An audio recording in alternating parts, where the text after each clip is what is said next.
A millionaire abandoned his baby on the roadside to ensure he left no heirs. Years later, at a critical moment in his life, the millionaire was rescued by a homeless man who, to his surprise, was identical to him. The revelation shook his foundations, forcing him to face the consequences of his past decisions. The evening was falling over New York City, painting the sky in golden hues that contrasted with the modern skyscrapers of the financial district. Victor Blackwell, imposing in his tailored Italian suit, walked with firm steps along Fifth Avenue, ignoring the admiring glances his presence aroused among passers-by. At 55, he was the very image of business success. Perfectly groomed salt-and-pepper hair, angular face marked by decades of tough decisions, and a posture that denoted innate authority. However, something wasn't right. For weeks, an inexplicable fatigue had been haunting him, transforming each step into a monumental effort. The doctors had been clear that morning. He urgently needed a bone marrow transplant. The news, like a slap from fate, had left him stunned. For the first time in decades, the powerful Victor Blackwell felt vulnerable. "Money can't buy everything, Mr. Blackwell," Dr. Thompson had told him that morning. "We need to find a compatible donor, and time is not on our side." As he advanced along the sidewalk, the doctor's words echoed in his mind like a tormenting echo. The world around him began to blur, the voices of the city transformed into a distant buzz, and his legs, once firm, began to falter. "Are you all right, sir?" A young and concerned voice penetrated the fog that was beginning to envelop him. Victor tried to respond, but the words refused to leave his mouth. The last thing he saw before darkness enveloped him was the face of a young man in his mid-20s, with kind eyes and an expression of genuine concern. Ethan Miller, who had just finished his shift at the hospital where he worked as a nurse, reacted with the quickness his profession had taught him. He held the man before he hit the pavement and, with the help of some passers-by, carefully placed him on the ground. "I need space," Ethan shouted as he loosened the businessman's tie and checked his vital signs. His expert hands moved with precision, while his mind processed each detail with professional clarity. It was then that something caught his attention, a golden glint peeking out from the collar of the businessman's shirt. Without thinking, Ethan instinctively brought his hand to the medallion that hung from his own neck, a relic from his unknown past that he had always carried with him. "The ambulance is on its way," someone announced from the crowd that had formed. Ethan continued monitoring the unconscious man, not taking his eyes off his face. There was something familiar about those features, something that awakened an inexplicable sense of déjà vu in him. The medallion on his neck seemed to weigh more than ever. As they waited for the ambulance, Ethan noticed that the man was beginning to regain consciousness. His eyes opened slowly, disoriented at first, until they focused on the face of the young man attending to him.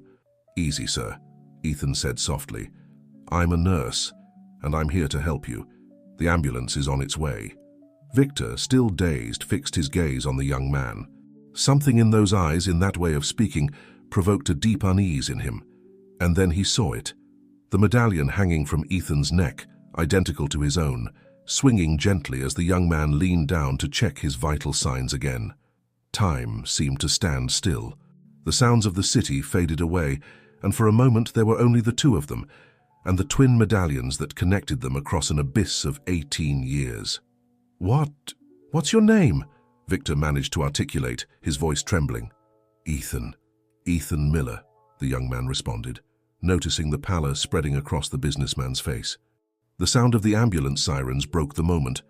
The paramedics arrived and took control of the situation, but Victor couldn't take his eyes off Ethan, nor from the medallion hanging from his neck. A medallion that he himself had left with his son on that stormy night 18 years ago. "I'll go with you to the hospital," Ethan said with determination as the paramedics prepared the stretcher. "You shouldn't be alone at a time like this." Victor nodded weakly, unable to articulate words. His mind was a whirlwind of memories and guilt, as fate, with its peculiar sense of irony, once again intertwined two lives that ambition and pride had separated so long ago. In the emergency room of Mount Sinai Hospital, the organized chaos of the medical staff contrasted with the deafening silence that enveloped Victor Blackwell. Lying on the hospital bed, he couldn't take his eyes off Ethan, who was professionally conversing with his colleagues about his condition. Every gesture of the young man, every movement, seemed like a window to the past, a poignant reminder of his own features in youth. His vital signs are stable now, Ethan was explaining to Dr. Sarah Evans, who was reviewing Victor's medical file. But the fainting could be related to his condition.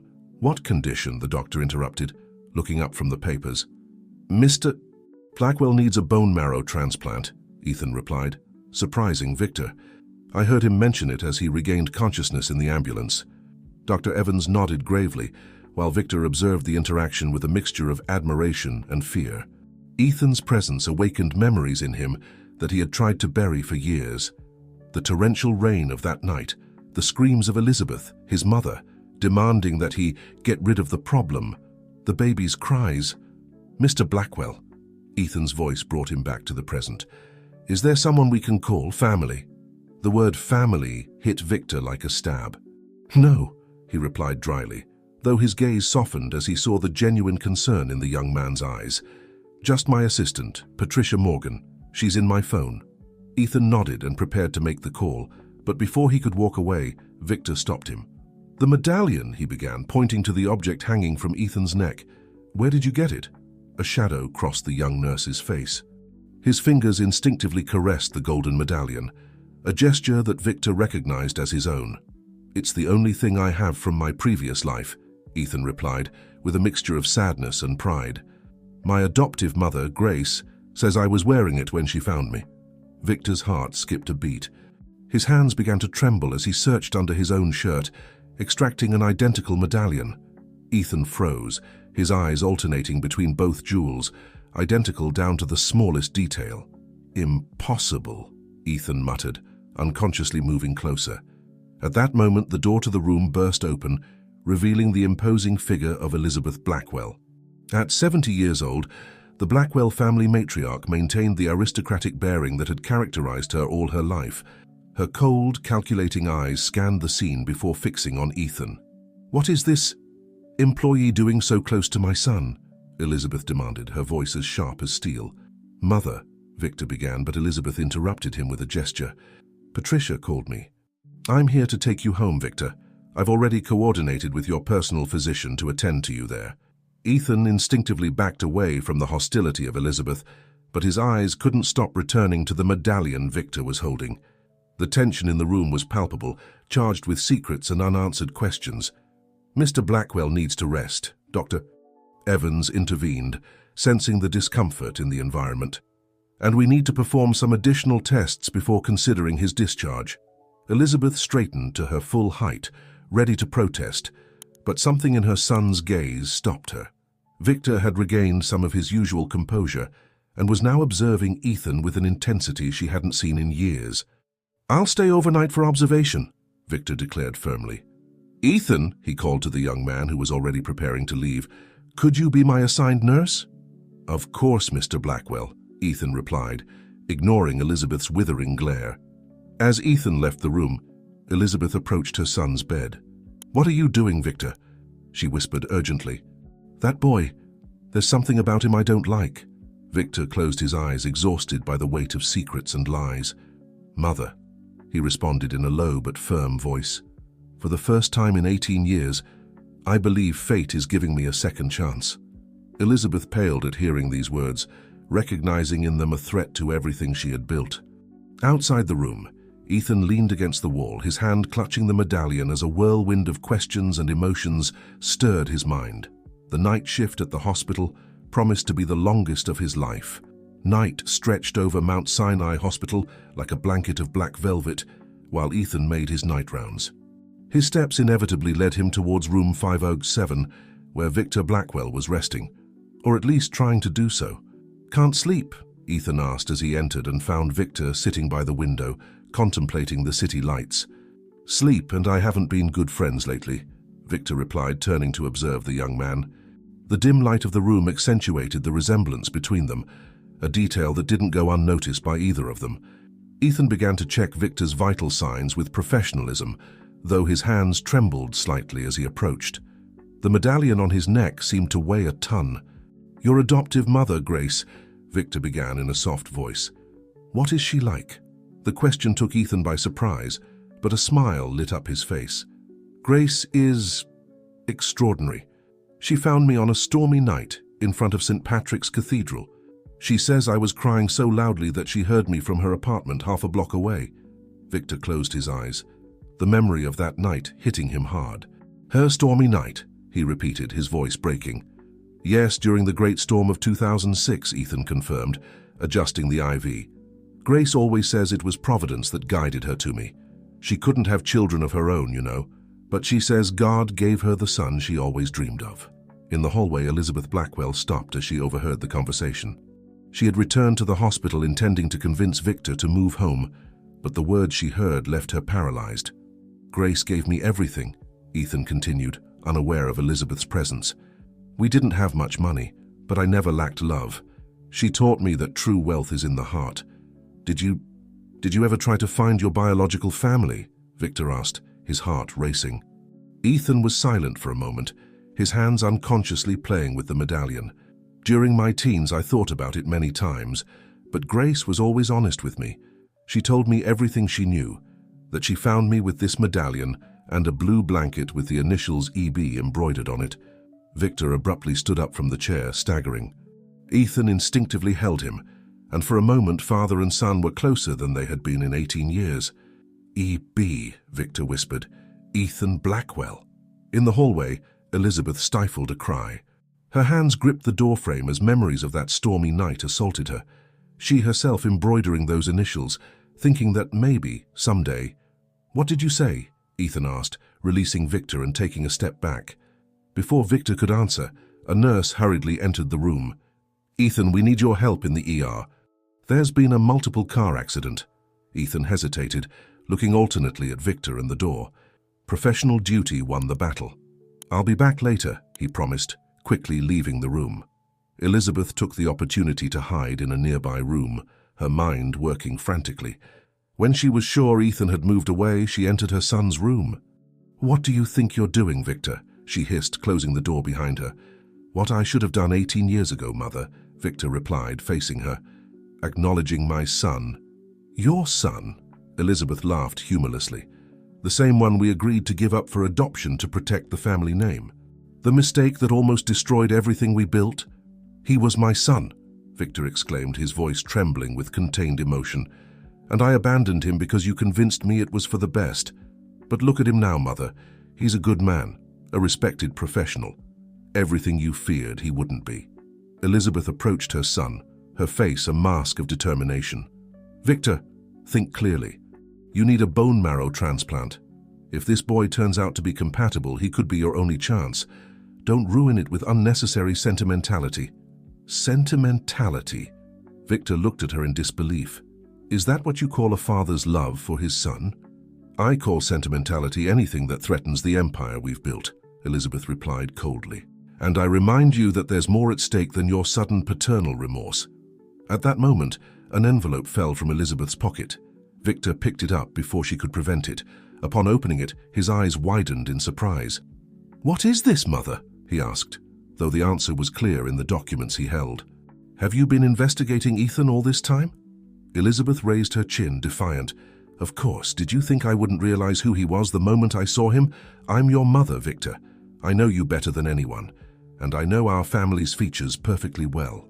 Dawn found Ethan in the hospital cafeteria, his hands wrapped around a cup of coffee that had already gone cold. The night had been intense in the ER, but his mind kept returning to the conversation with Victor Blackwell and those mysterious initials. EB. You look terrible, commented Olivia Taylor, his best friend and fellow nurse, sitting across from him. Tough shift? You have no idea, Ethan replied, fiddling with the medallion. Olivia, do you believe in coincidences? Before Olivia could answer, Dr. Evans appeared in the cafeteria, her face showing a mixture of amazement and concern. Ethan, I need to speak with you privately. In her office, the doctor spread several documents on the desk. Mr. Blackwell's preliminary results came in this morning. His condition is more serious than we thought. He needs the transplant urgently. Ethan nodded, processing the information professionally. I understand, but why are you telling me this? Because, the doctor paused significantly, when processing his blood type and other markers, the system showed a surprising match with you. Time seemed to stand still. Ethan felt the air leave his lungs. "What are you saying?" "The genetic markers suggest a direct first-degree kinship," Dr. Evans explained gently. "In other words, Ethan, there's a very high probability that Mr. Blackwell is your biological father." At that precise moment in room 507, Victor was confronting his mother again. "Why do you have a complete file on Ethan's life?" he demanded, waving the documents he had found the night before. Elizabeth remained imperturbable. "Did you really think I wouldn't monitor the only heir who could threaten the Blackwell empire? I followed every step of his life since we left him at that cathedral." "We left him?" Victor laughed bitterly. "You forced me, Mother. You convinced me it was best for everyone, that a child out of wedlock would destroy our reputation. And I was right." Elizabeth slammed the arm of her chair in frustration. "Look at us now, Victor. We're one of the most respected families in New York. Our companies employ thousands of people. Did you want to risk all that for a youthful romance?" "He was my son." Victor's voice broke. "My blood. And now he could be your salvation." Elizabeth softened her tone. "The doctors say you need a compatible donor. Don't you see that fate is giving us the perfect opportunity? Use this situation to our advantage." "Our advantage?" Victor looked at her in disbelief. "Are you suggesting that I use my own son as a source of bone marrow without telling him the truth?" "I'm suggesting that you be smart." Elizabeth leaned forward. "Ethan is already willing to help you as your nurse. A simple compatibility test, and if it's positive..." The door burst open, interrupting the conversation. Ethan was there, pale but determined, holding the lab results in his trembling hands. Dr. Evans was behind him, her expression grave. "No additional test will be necessary," Ethan said, his voice barely a whisper. "The results are already here." Elizabeth rose abruptly, while Victor felt his heart stop. The silence in the room was deafening. "According to these analyses," Ethan continued, looking directly at Victor, "we're compatible, very compatible, as much as a father and son." Tears began to run down Victor's face. Elizabeth, for the first time in years, seemed to lose her composure. "Ethan, Victor began, but Ethan raised a hand to stop him. "All my life I wondered why." His voice trembled but remained firm. "Why would someone abandon their child on a stormy night? Was my existence so terrible that I deserved to be discarded like garbage?" "It wasn't like that." Victor tried to get up, but his weakness kept him in bed. "Let me explain." "Explain what?" Ethan interrupted, emotions finally overflowing. "That you preferred your empire, your reputation, over your own son. Or are you going to blame your mother for the decisions you made?" Elizabeth took a step forward, but the look Ethan gave her stopped her in her tracks. In his eyes was a mixture of pain and determination that reminded her too much of the young Victor. The wind blew strongly in the hospital garden, where Ethan had sought refuge after the confrontation. His hands were still shaking as he dialed Grace's number, desperately needing to hear the voice of the woman who had truly been his mother all these years. "Mom." His voice broke upon hearing the familiar "hello" on the other end of the line. "Ethan, my love, what's wrong?" The concern in Grace's voice was palpable even through the phone. "I found him, Mom." Tears began to fall freely down his cheeks. "Or rather, he found me, my biological father." The silence on the other end of the line was deafening. When Grace finally spoke, her voice trembled. "It's Victor Blackwell, isn't it?" Ethan froze. You knew?" "Oh, my boy," Grace sighed deeply. "There's so much you need to know. Can we meet? There are things I need to show you, things I've kept all these years waiting for the right moment." Meanwhile, in the hospital room, Victor faced his own emotional storm. "Satisfied, Mother?" he asked bitterly. "The secret you were so determined to hide has finally come to light." Elizabeth remained standing by the window, her rigid posture betraying her apparent calm. "Don't act like you're the victim, Victor. All my decisions were to protect this family, including Ethan." "Protect him?" Victor laughed humorlessly. "By abandoning him on a stormy night? We left him in front of a cathedral." Elizabeth turned abruptly, with the medallion that would allow him to identify himself if ever things changed. "I made sure Grace Miller would find him myself." The revelation hit Victor like lightning. "What did you say? Did you really think I would leave a Blackwell's future to chance?" Elizabeth approached the bed. "I investigated for weeks, looking for the right person to raise him. Grace Miller. Widowed, childless, a schoolteacher, with a heart of gold and impeccable values. I knew she passed by that cathedral every night after giving private lessons. Victor felt the world spinning around him. All this time, you've been manipulating our lives like we were chess pieces. I've been protecting us, Elizabeth corrected. Do you think it didn't hurt me? He was my grandson. But I also knew that at that moment you weren't ready to be a father. You needed to build the empire, become the man you are today.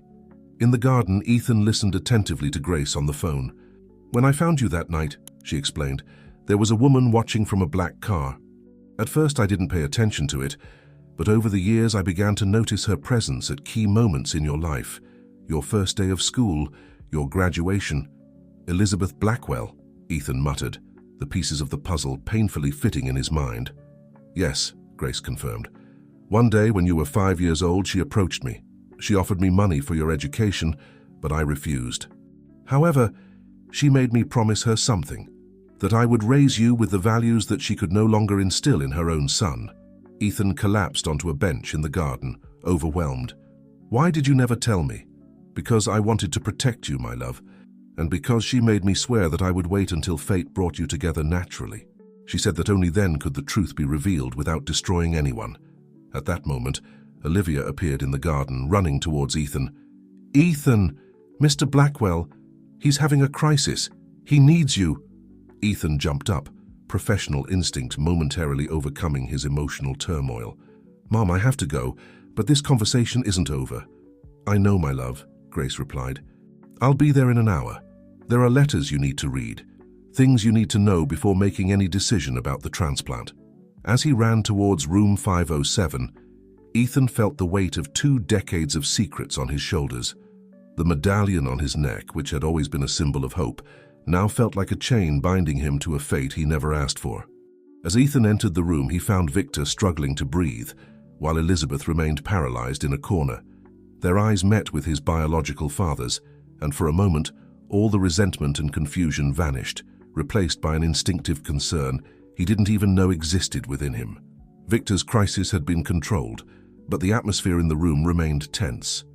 Ethan performed his nursing duties mechanically, avoiding eye contact with his biological father, while Elizabeth observed every movement from her position by the window. The sound of soft footsteps in the hallway made everyone look up. Grace Miller appeared in the doorway, her presence radiating a warmth that contrasted with the cold hospital environment. In her hands, she held a weathered wooden box. "Mom," Ethan whispered, and the word fell like a stone in the silence of the room. Elizabeth straightened, immediately recognizing the woman she had chosen as her grandson's guardian. Grace, for her part, looked directly at the Blackwell matriarch. "Mrs. Elizabeth," Grace greeted with serene dignity. "It's been many years." 18 years, 2 months, and 15 days, Elizabeth responded, her voice barely a whisper. Victor observed the exchange with amazement. You know each other." Grace approached the hospital bed, her gentle eyes resting on the man lying there. "Mr. Blackwell, I'm Grace Miller, the woman who has had the privilege of raising your son." Ethan felt his heart contract as he saw tears forming in Victor's eyes. Grace turned to him, extending the wooden box. "My love," she said softly, "there's something you need to see. Something I've kept all these years, waiting for the right moment." With trembling hands, Ethan opened the box. Inside was a stack of letters, yellowed by time, along with photographs and small objects. A silver rattle, a pair of baby shoes, and a blue blanket with the initials EB embroidered on it. "The first letter arrived a week after I found you," Grace explained, taking out an envelope from the stack. "And they kept coming, one every month for years." Ethan unfolded the first letter, his heart pounding as he recognized the elegant handwriting. "Dear Grace, I write this letter with a heart heavy with guilt and gratitude. Guilt for having allowed my son to be separated from his father, and infinite gratitude to you for having taken him in. I have observed how you hold him, how you sing to him, how you dry his tears. I see in you the maternal love that I myself did not allow myself to feel. My son deserves to know the truth someday, but not now.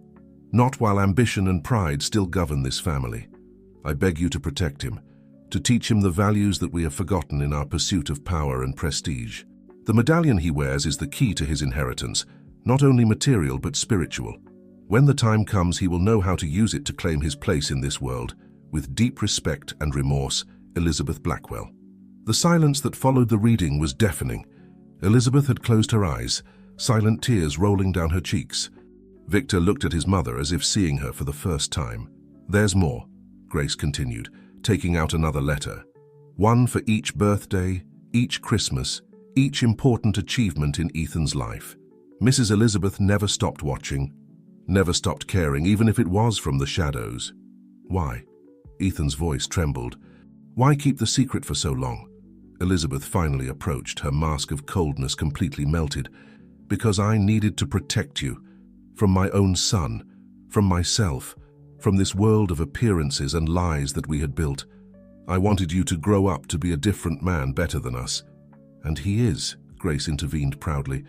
"Ethan is everything I dreamed for him. Compassionate, hard-working, honest." Victor extended his trembling hand towards his son. "Ethan, But before he could continue, a knock on the door interrupted the moment. Dr. Evans entered urgently. "Excuse the interruption, but we need to make a decision about the transplant. The latest tests show that Mr. Blackwell's condition is worsening faster than anticipated." All eyes turned to Ethan, who held the letters against his chest like a shield. The weight of the decision, the life of his biological father, rested in his hands, along with 18 years of secrets, pain, and unrequited love. Grace approached her son and hugged him gently. "My boy," she whispered in his ear, "whatever decision you make, I'll be by your side, always." The silence in the conference room of the hospital weighed like lead as Dr. Evans explained the transplant procedure. Ethan listened attentively, his hand intertwined with Grace's, while Victor and Elizabeth remained seated on the other side of the table. "The procedure is not without risks," the doctor explained, her eyes fixed on Ethan. "As a donor, you will experience pain, discomfort, and will need several days of recovery. Additionally," she paused significantly, "your medical history shows a pre-existing heart condition that could complicate the process." Grace squeezed her son's hand. "What kind of complications?" she asked with a trembling voice. "General anesthesia always presents risks in patients with cardiac history," the doctor responded. "In Ethan's case, his congenital arrhythmia, the same one that almost took me when I was a baby," Ethan interrupted, his voice barely a whisper. Victor sat up abruptly in his chair. "What did you say?" Grace nodded softly. "When I found Ethan that night, he was very sick. He spent his first months of life in and out of the hospital. The doctors said it was a miracle he survived." Elizabeth brought a hand to her chest, the color draining from her face. "That's why the first letters had no response," she murmured. "You were fighting to keep him alive. Day and night," Grace confirmed, tears shining in her eyes. "I sold everything I had to pay for the treatments, but every time it seemed we wouldn't make it, an anonymous donor appeared who covered the expenses." Everyone's eyes turned to Elizabeth, who kept her gaze fixed on her intertwined hands. "I couldn't allow my grandson." Her voice broke. "I couldn't lose him twice. And now," Dr. Evans intervened, "we must carefully consider the risks. Ethan, as your doctor, I must warn you that this procedure could trigger serious complications in your heart condition." "No," Victor stood up abruptly. "I won't allow him to risk his life. There must be other compatible donors." "Mr. Blackwell," the doctor shook her head, "your bone marrow type is extremely rare. The compatibility with Ethan is almost perfect, but nothing," Victor interrupted. "I won't lose my son twice, not because of me." Ethan, who had remained silent, finally spoke. "The decision is mine." Everyone turned to him. His voice, though soft, had an unshakable determination.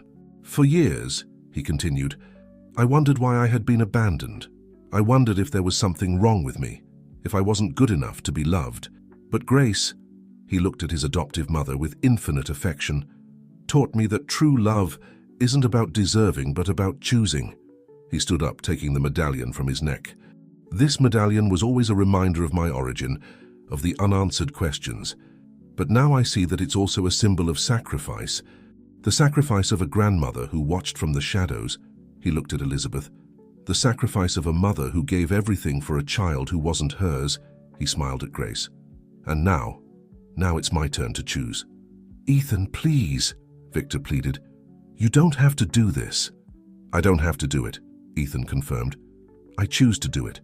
Not for you, he looked directly at Victor, but for the values that Grace taught me, for the kind of person I've become thanks to her. Dr. Evans nodded gravely. If that's your decision, we'll begin preparations immediately, but I must insist that everyone understand the risks involved. I understand them, Ethan replied, and I accept.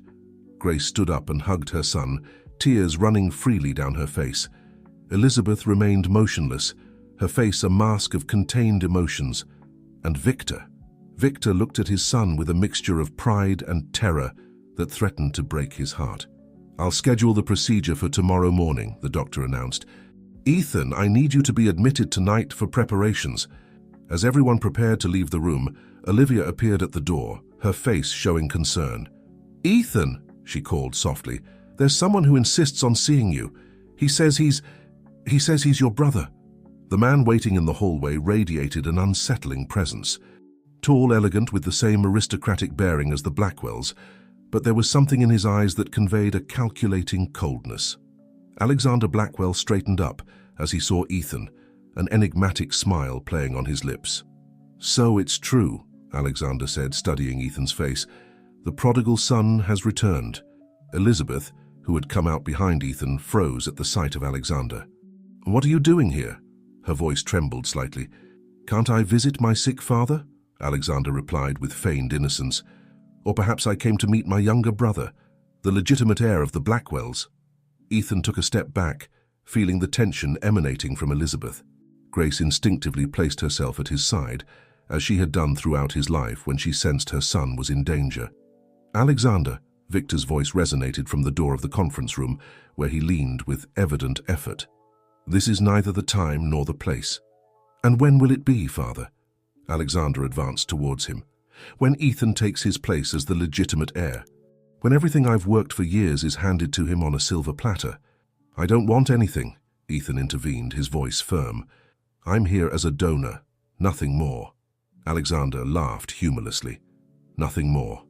Please, little brother. Nobody voluntarily gives up the Blackwell Empire. I know that better than anyone. Grace stepped forward. My son is telling the truth. He has his own life, his own values. The saintly adoptive mother. Alexander looked at her with disdain.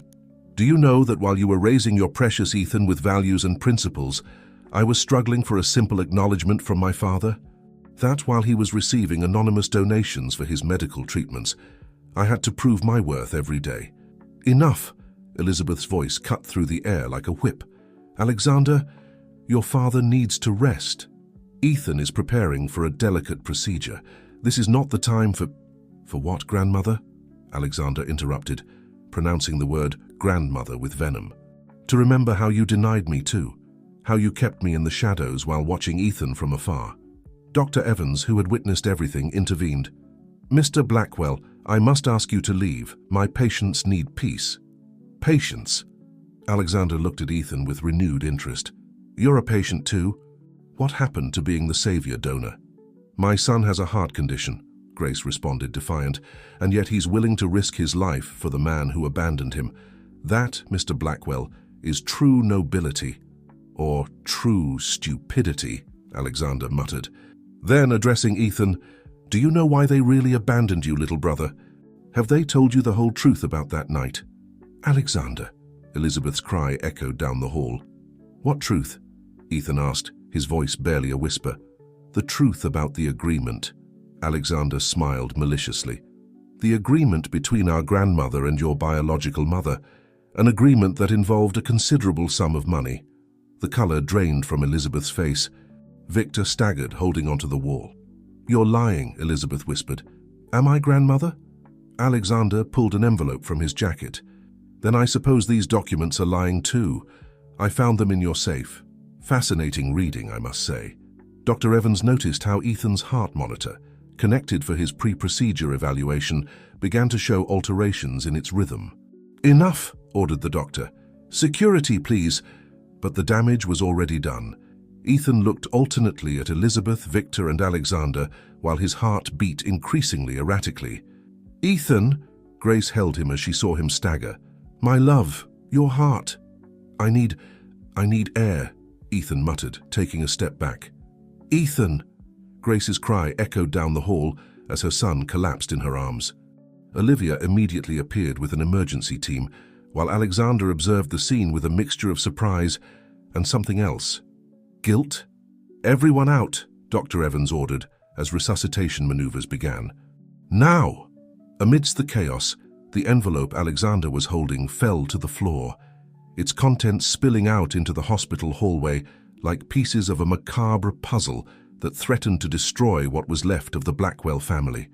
The emergency room became a whirlwind of activity as the medical team fought to stabilize Ethan. Grace, forced to wait outside, prayed silently, her hands clutching the medallion that Ethan had given her moments before the collapse. In the hallway, Olivia bent down to pick up the scattered documents, but Alexander stopped her. "I'll do it," he said, his voice noticeably less arrogant than minutes before.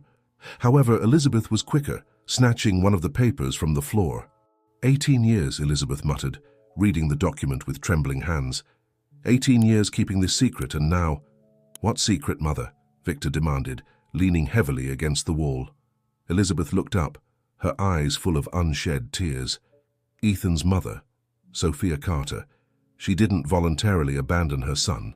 Grace turned sharply towards her. "What are you saying?" "Sophia was a young waitress," Elizabeth continued, her voice breaking. "She fell in love with Victor when he was just starting to take charge of the companies. When she got pregnant—" Elizabeth paused, closing her eyes. "I offered her money to disappear." "But she refused," Alexander interjected, his face somber. "Didn't she, Grandmother?" "She refused," Elizabeth confirmed. "She said no amount of money would be worth her child's happiness, that Victor had the right to know his baby."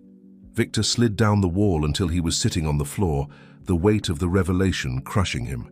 "What did you do, Mother?" "I threatened her." Elizabeth's voice was barely a whisper. "I told her that if she didn't leave, I would make sure she could never get a job anywhere, that I would destroy her.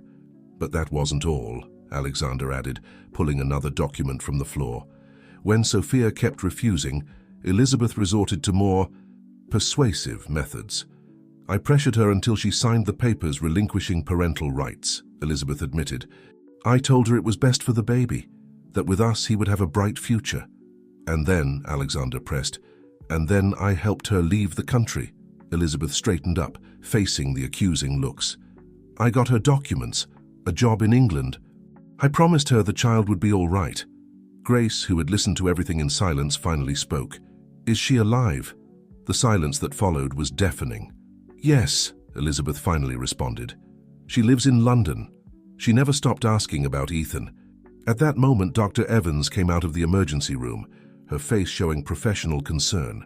"We've managed to stabilize him," she announced, "but his condition is delicate. The stress triggered a severe arrhythmia. I'm afraid the transplant will have to be postponed." "Postponed?" Victor stood up with difficulty. "But you said it was urgent." "Ethan's life is urgent too," the doctor responded firmly. "In his current state, subjecting him to surgery would be extremely risky." Grace approached the doctor. "Can I see him?" "In a few minutes," Dr. Evans nodded. "He's sedated, but stable." Alexander, who had remained unusually silent, stepped forward. "There's something else you need to know," he said, pulling out a final document from the envelope. "Something about Ethan's heart condition." Elizabeth paled. "Alexander, don't—" "His heart problem," Alexander continued, ignoring his grandmother, "wasn't congenital as everyone believed. It was the result of medical negligence the night he was born. A negligence that Elizabeth covered up to protect the reputation of the hospital the Blackwells had just acquired."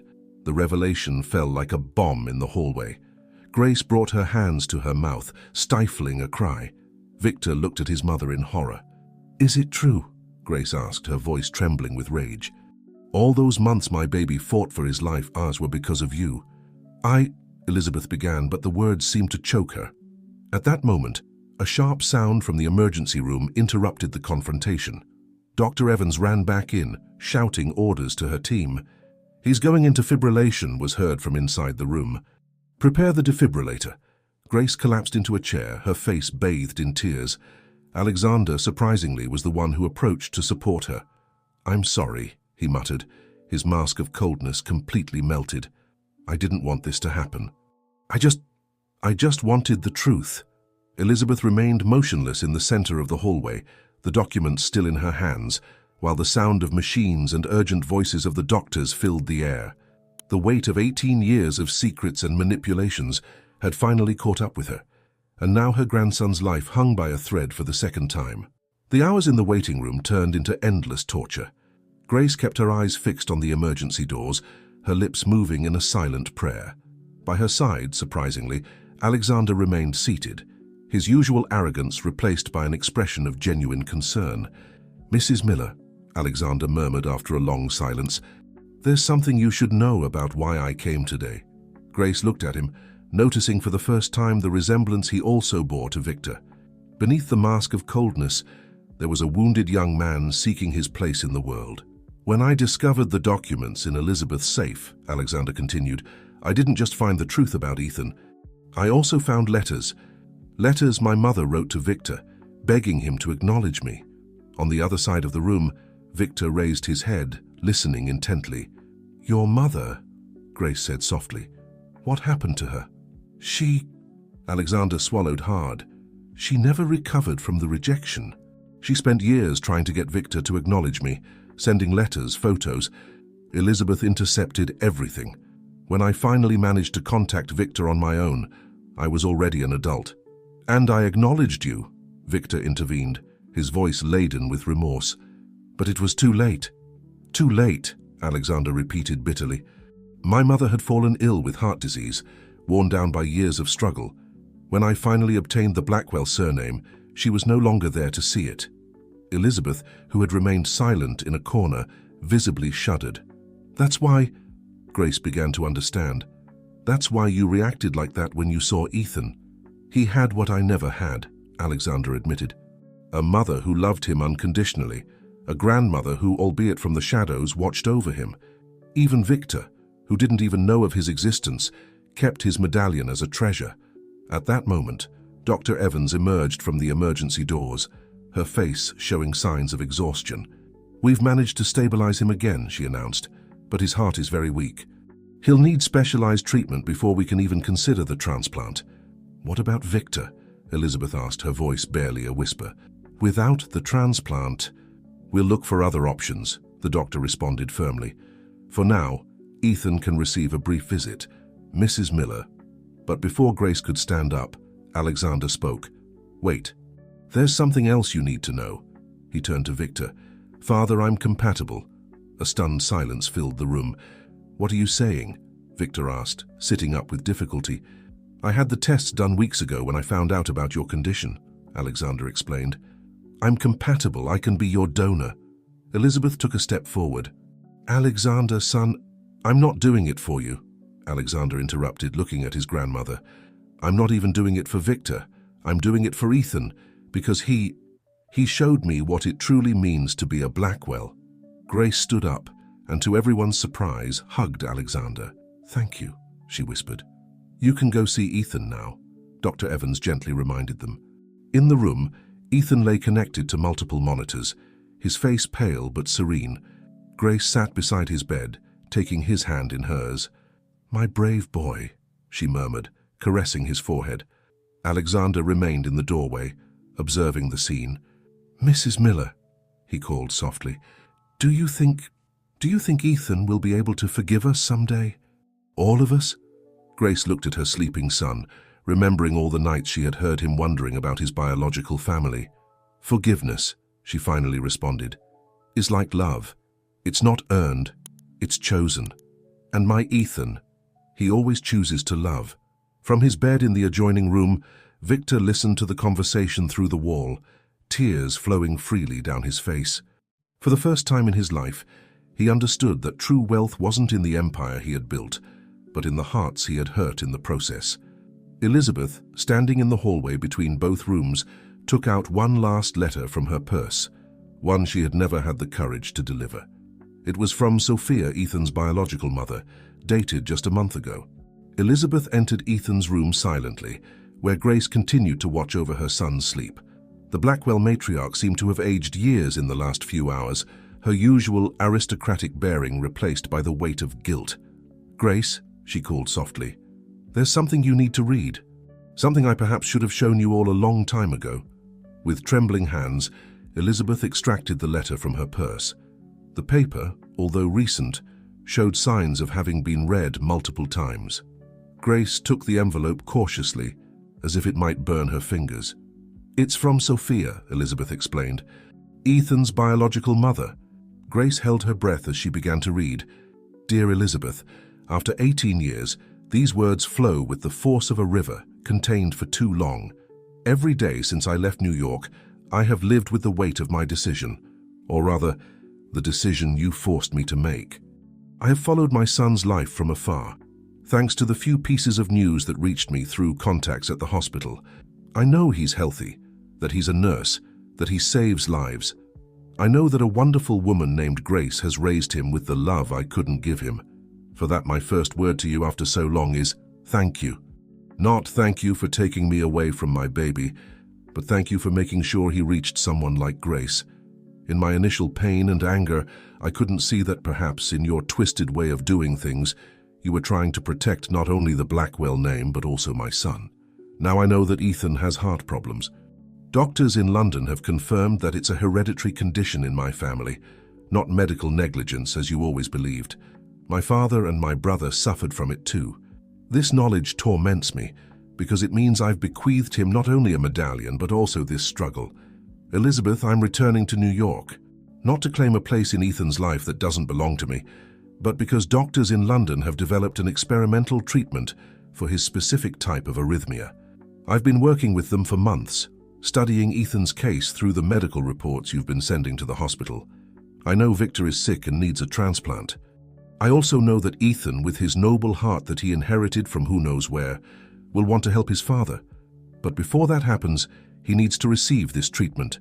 His life depends on it. I'm not asking you to let me see my son. I don't have that right. I only ask that for once you put his well-being above the pride of the Blackwells. The medical team from London will arrive next week. It's up to you to decide if this information will reach those who can save Ethan in time. With hope, Sophia Carter." Grace looked up from the letter, tears running down her cheeks. "When did you receive this?" 3 weeks ago, Elizabeth replied, her voice breaking. "But my damned pride prevented me from acting. And now—" "Where is she?" Grace interrupted, standing up. "Where is Sophia?" "In the hospital," a voice answered from the door. It was Dr. Evans. "She's been working with our team for 2 days, under another name. She's one of the most respected cardiologists in London." Ethan stirred in the bed, his eyelids trembling slightly.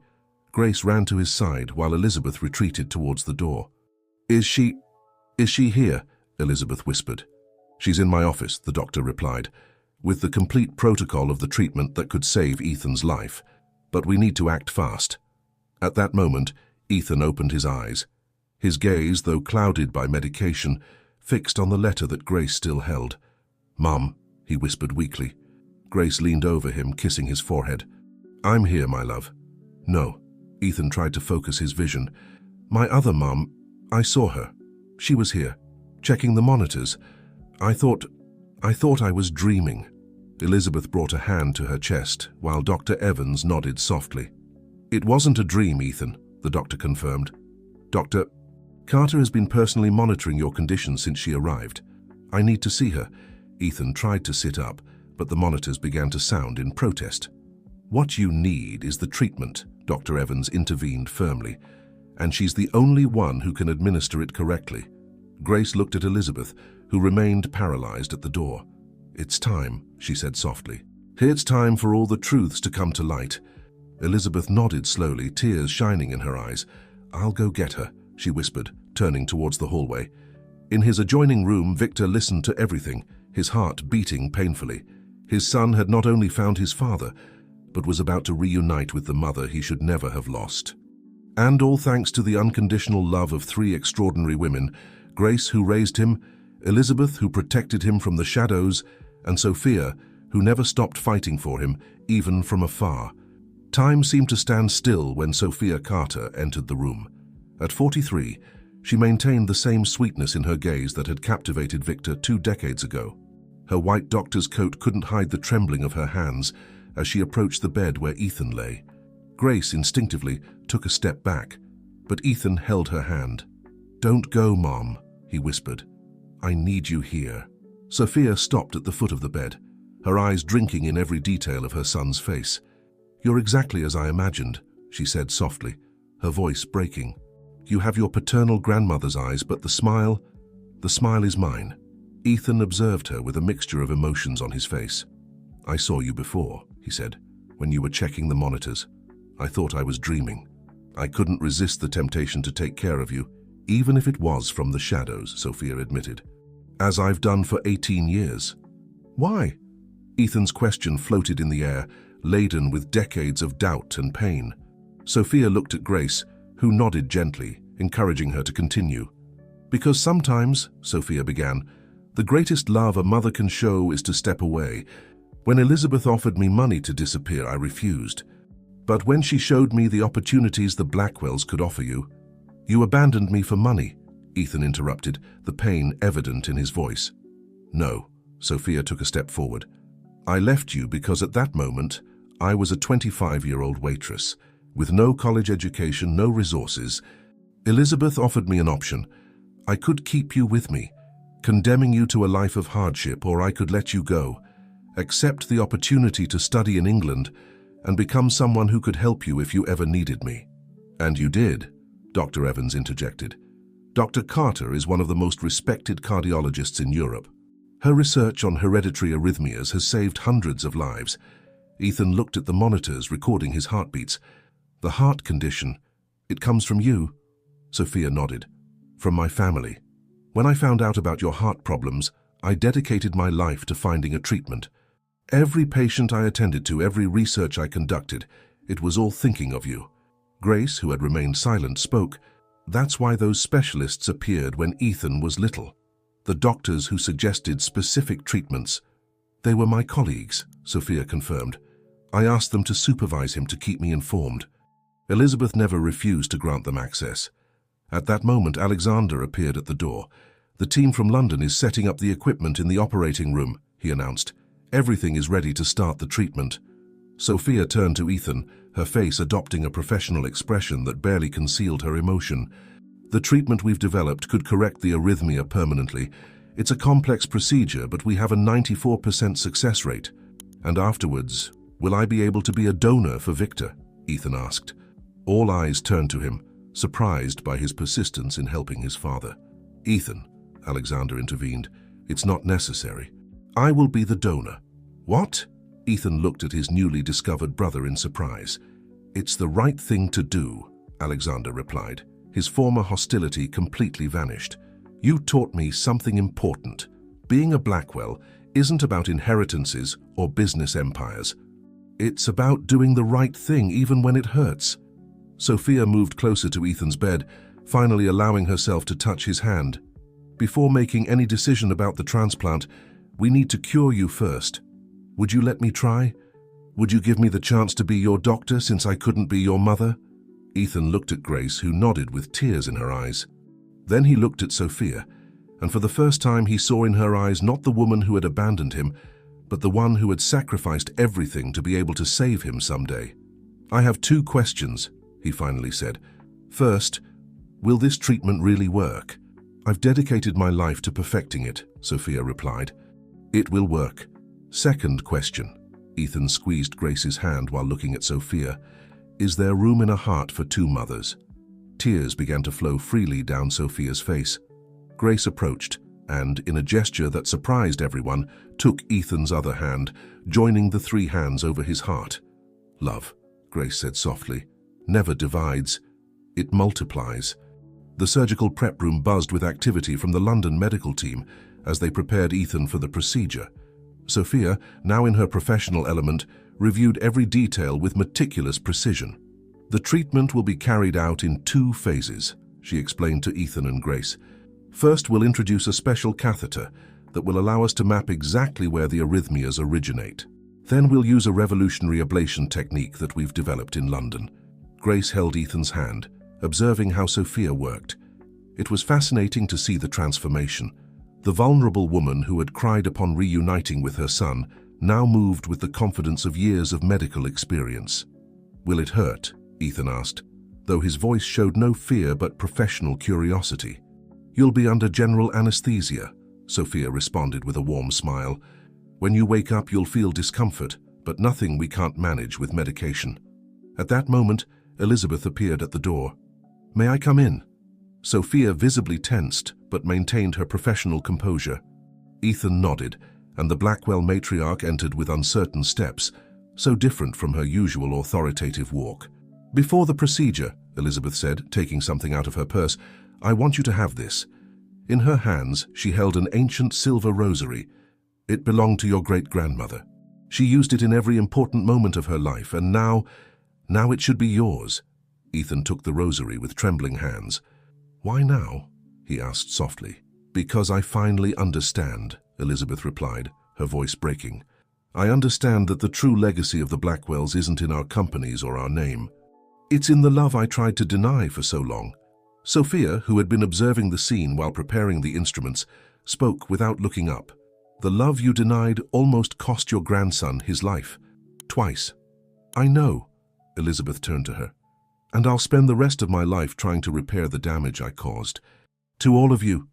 "It's not the time for recriminations," Grace intervened gently. "Now what's important is for Ethan to recover."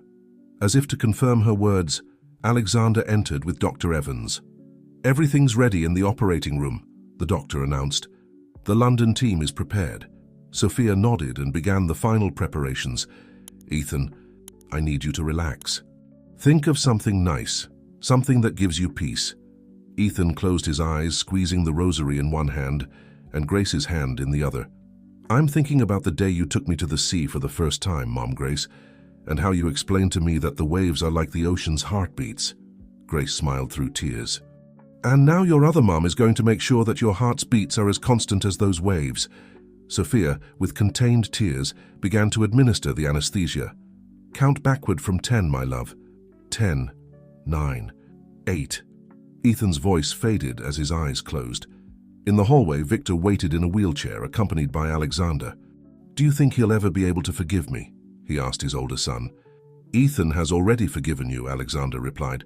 "The question is, will you be able to forgive yourself?" In the operating room, the medical team worked with millimetric precision.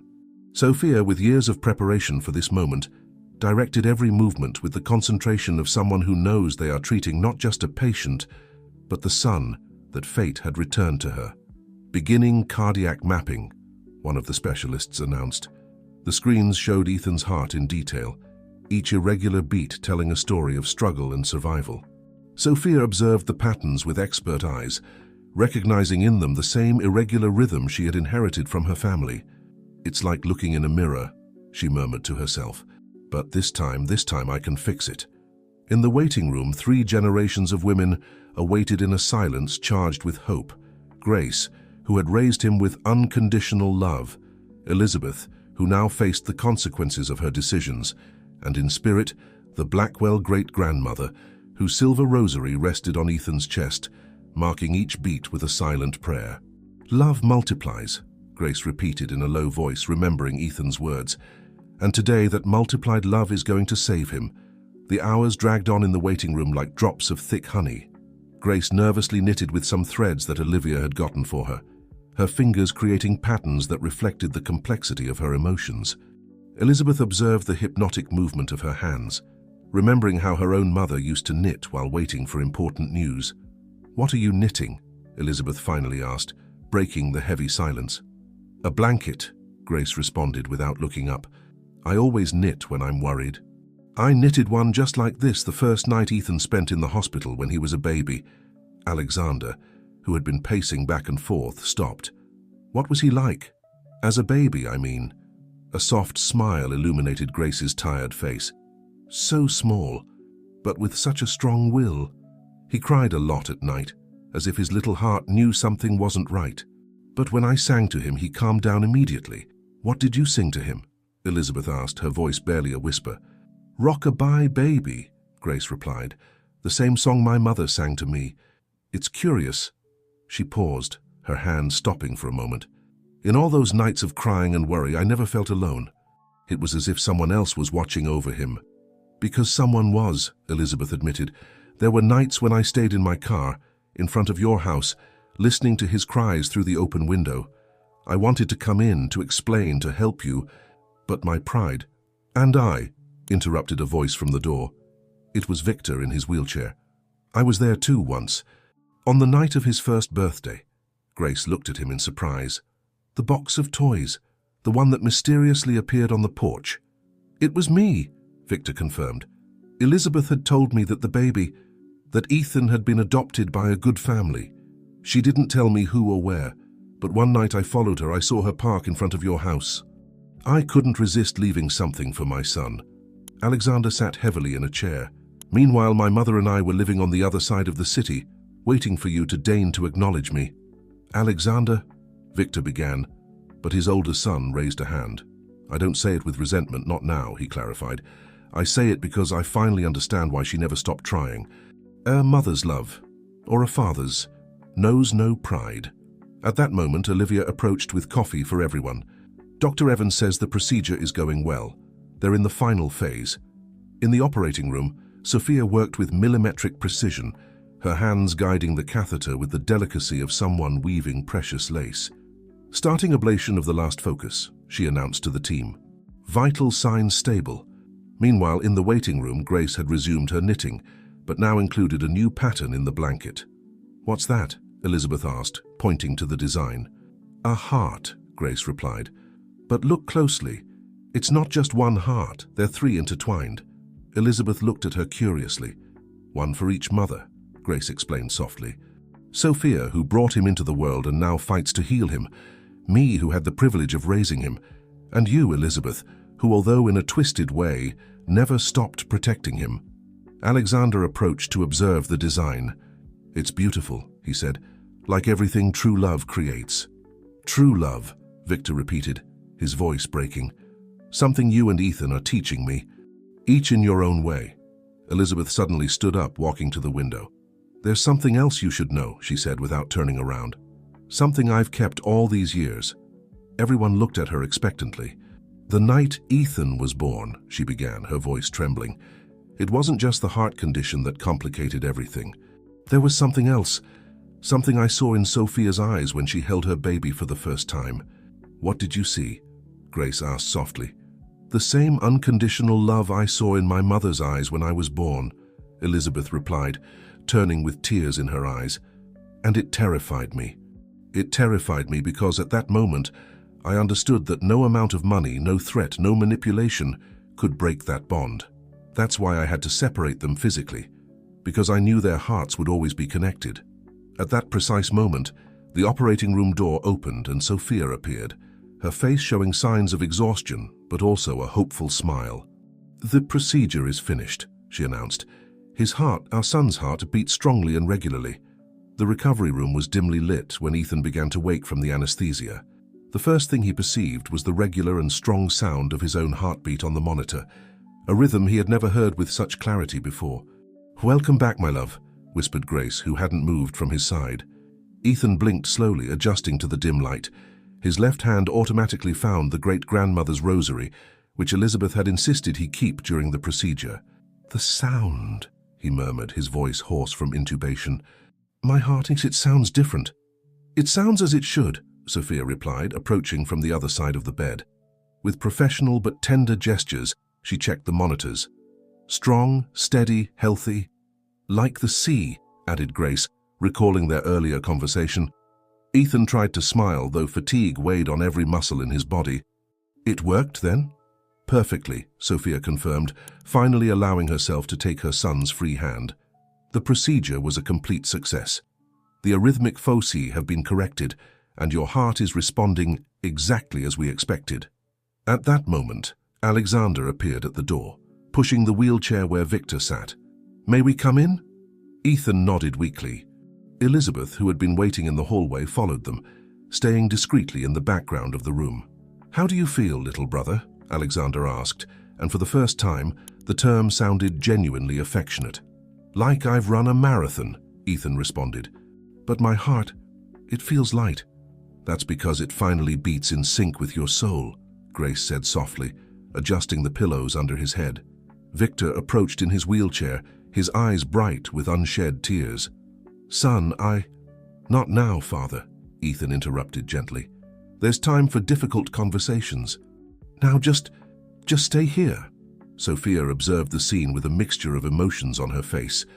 As a doctor, she was satisfied with the success of the procedure. As a mother, her heart was divided between the joy of seeing her son recovering and the pain of the lost years. "The London team is impressed," she commented, trying to maintain a professional tone. "Your recovery is faster than expected."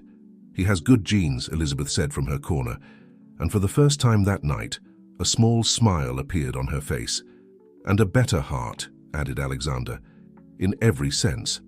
Ethan closed his eyes for a moment, processing the strange sensation of being surrounded by 3 generations of his family, both biological and chosen. The constant sound of the heart monitor seemed to mark the rhythm of this new chapter in his life. "The blanket," he murmured, noticing Grace's handiwork. "3 hearts?" Grace nodded, showing him the design. "One for each mother who loves you. And each one beats in its own way," added Sophia, "but together they form a perfect melody."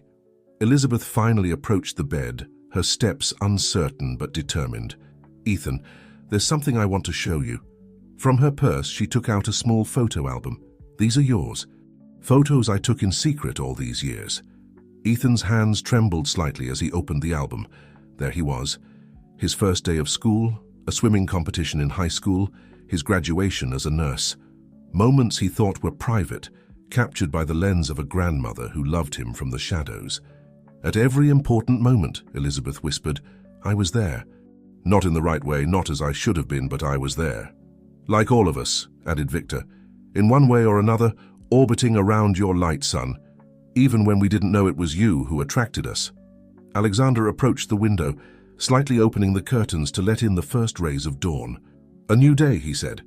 "And for the first time, the Blackwell family is complete." "No," Ethan corrected, his voice stronger now. "It's not the Blackwell family, it's our family, with all its flaws and virtues, with its mistakes and successes. A family that beats together, like these 3 hearts in Mum Grace's blanket." Sophia checked the monitors one more time, hiding her own tears behind a professional gesture. "The first day of many," she said. "The first day with your heart beating as it always should have. And with all the people I love finally gathered," added Ethan, his eyes beginning to close from fatigue. "Even though the path to get here has been long and painful." "Sleep, my love," whispered Grace, adjusting the blanket over him. "We'll be here when you wake up."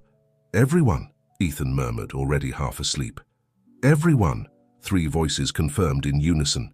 Grace, Sophia, and Elizabeth, the 3 mothers who, in different ways, had shaped his heart. And in the midst of it all, Victor observed with an overflowing heart. His own journey of healing had unleashed a wave of hope that continued to grow, reaching more and more families every day. The Blackwell Empire had transformed into something that no amount of money could buy, a sanctuary where broken hearts found their lost melody. A week after the intervention, Ethan's room had transformed into the unofficial heart of the hospital. The walls, once sterile and white, were now decorated with the 3-heart blanket Grace had finished, and the constant flow of visitors had turned the space into a surprisingly cozy place. "The results are extraordinary," Sophia explained while reviewing the latest tests. "Your heart is responding better than we expected. The arrhythmia has disappeared completely." Ethan, sitting on the bed and already with better color, smiled. "It feels different, as if for the first time I could breathe completely." "That's because your heart is finally beating in its natural rhythm," Sophia replied, allowing herself a moment of closeness to caress her son's hair. "The rhythm it should have always had." Grace entered at that moment with a thermos of homemade hot chocolate. "Does anyone want some? It's the special recipe I always prepared for Ethan when he was sick." "Ah, the famous medicine chocolate," exclaimed Alexander from the door, where he had just appeared wearing a hospital gown. Ethan hasn't stopped talking about it. The relationship between the brothers had flourished surprisingly over the past week. Alexander's initial resentment had transformed into an almost fierce protection towards his younger brother. "Ready for tomorrow?"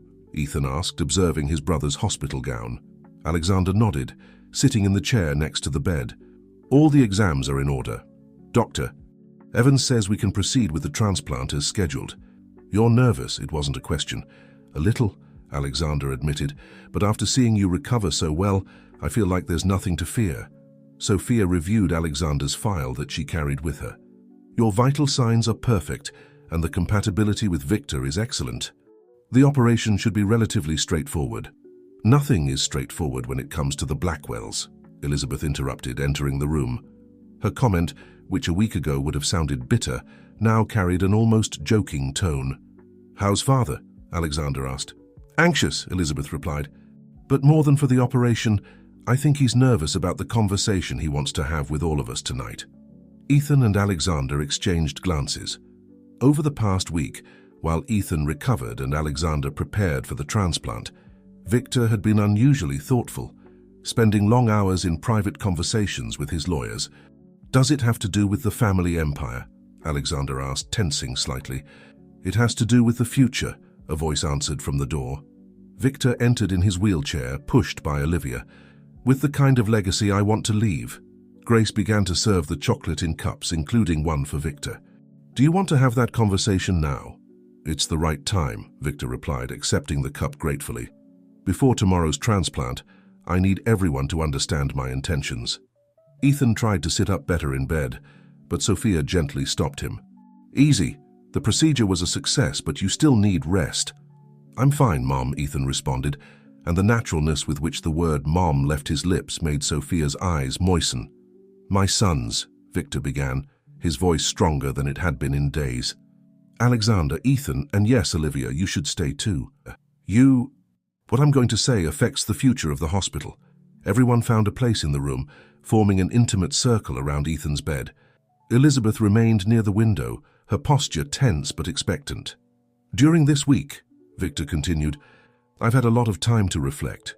About the empire we built, about the price we paid for it, about the kind of inheritance I want to leave. And I've made a decision. Father, Alexander began, but Victor raised a hand to stop him. The Blackwell Empire as we know it is going to change. I've decided to transform most of our companies into a foundation dedicated to medical research and supporting families who need costly treatments. A stunned silence filled the room. Elizabeth brought a hand to her chest, but her face showed no surprise. Rather a strange mixture of pride and relief. The first headquarters, Victor continued, will be right here, in this hospital. And I want the direction to be in the hands of those who truly understand the value of healing, both of the body and the soul. His eyes moved from Sophia to Ethan, from Grace to Alexander, including everyone in the room in his vision of the future. But the empire, Alexander began. The true empire, Victor interrupted, is not in the buildings or bank accounts. It's here, in this room, in the love that has survived decades of separation, in the forgiveness that has blossomed where there was only resentment, in the healing that goes far beyond the physical. Ethan took Grace's hand, who in turn extended her other hand to Sophia. The chain of contact extended until everyone in the room was connected, even Elizabeth, who had finally approached the circle. Tomorrow, Victor concluded, a new era will begin for the Blackwell family, not as businessmen but as healers, not as rivals, but as family. Ethan's heart monitor marked a strong and steady rhythm, like a metronome marking the step towards this new future. The morning of the transplant dawned with a soft drizzle that washed the hospital windows. Ethan, now recovered enough to use a wheelchair, insisted on accompanying Alexander to the operating room door. It's curious, Alexander commented as they prepared him for surgery. Just a few weeks ago, the idea of sharing anything with the Blackwell family made me angry, and now I'm about to literally give a part of me to our father. Life has strange ways of healing wounds, Ethan replied, adjusting the 3-heart blanket he had insisted on bringing for his brother. Sophia, who would supervise the operation along with Dr. Evans, approached for the final checks. Your vital signs are perfect, Alexander, and the procedure is much more controlled than the one we performed on Ethan. Are you saying I'm an easier case than my little brother? Alexander joked, but his eyes revealed a glimmer of nervousness. I'm saying, Sophia replied with a warm smile, that you two are equally brave. Elizabeth appeared at the door of the preparation room, her face showing a rarely seen vulnerability. Alexander, she called softly, may I have a moment with my grandson? The use of the word grandson said with such affection surprised everyone. Alexander nodded, and the others discreetly withdrew, leaving Ethan as the only witness to the conversation. "For years," Elizabeth began, approaching the stretcher, "I tried to control this family's destiny with manipulations and secrets. But you two have taught me that true power lies in truth and love." "Grandmother," Alexander whispered. "No, let me finish." Elizabeth took his hand. "Your mother would be so proud of you today, Alexander. She always saw the best in you, even when I refused to see it." "Did you know her well?" Alexander asked, his voice trembling slightly. "Well enough to know she was right about you," Elizabeth replied, pulling an envelope from her purse. "She wrote this letter before she passed away. She asked me to give it to you when you finally found your place in the family." Alexander took the envelope with trembling hands but didn't open it. "I'll read it after the operation," he said. "So I'll have something special to look forward to."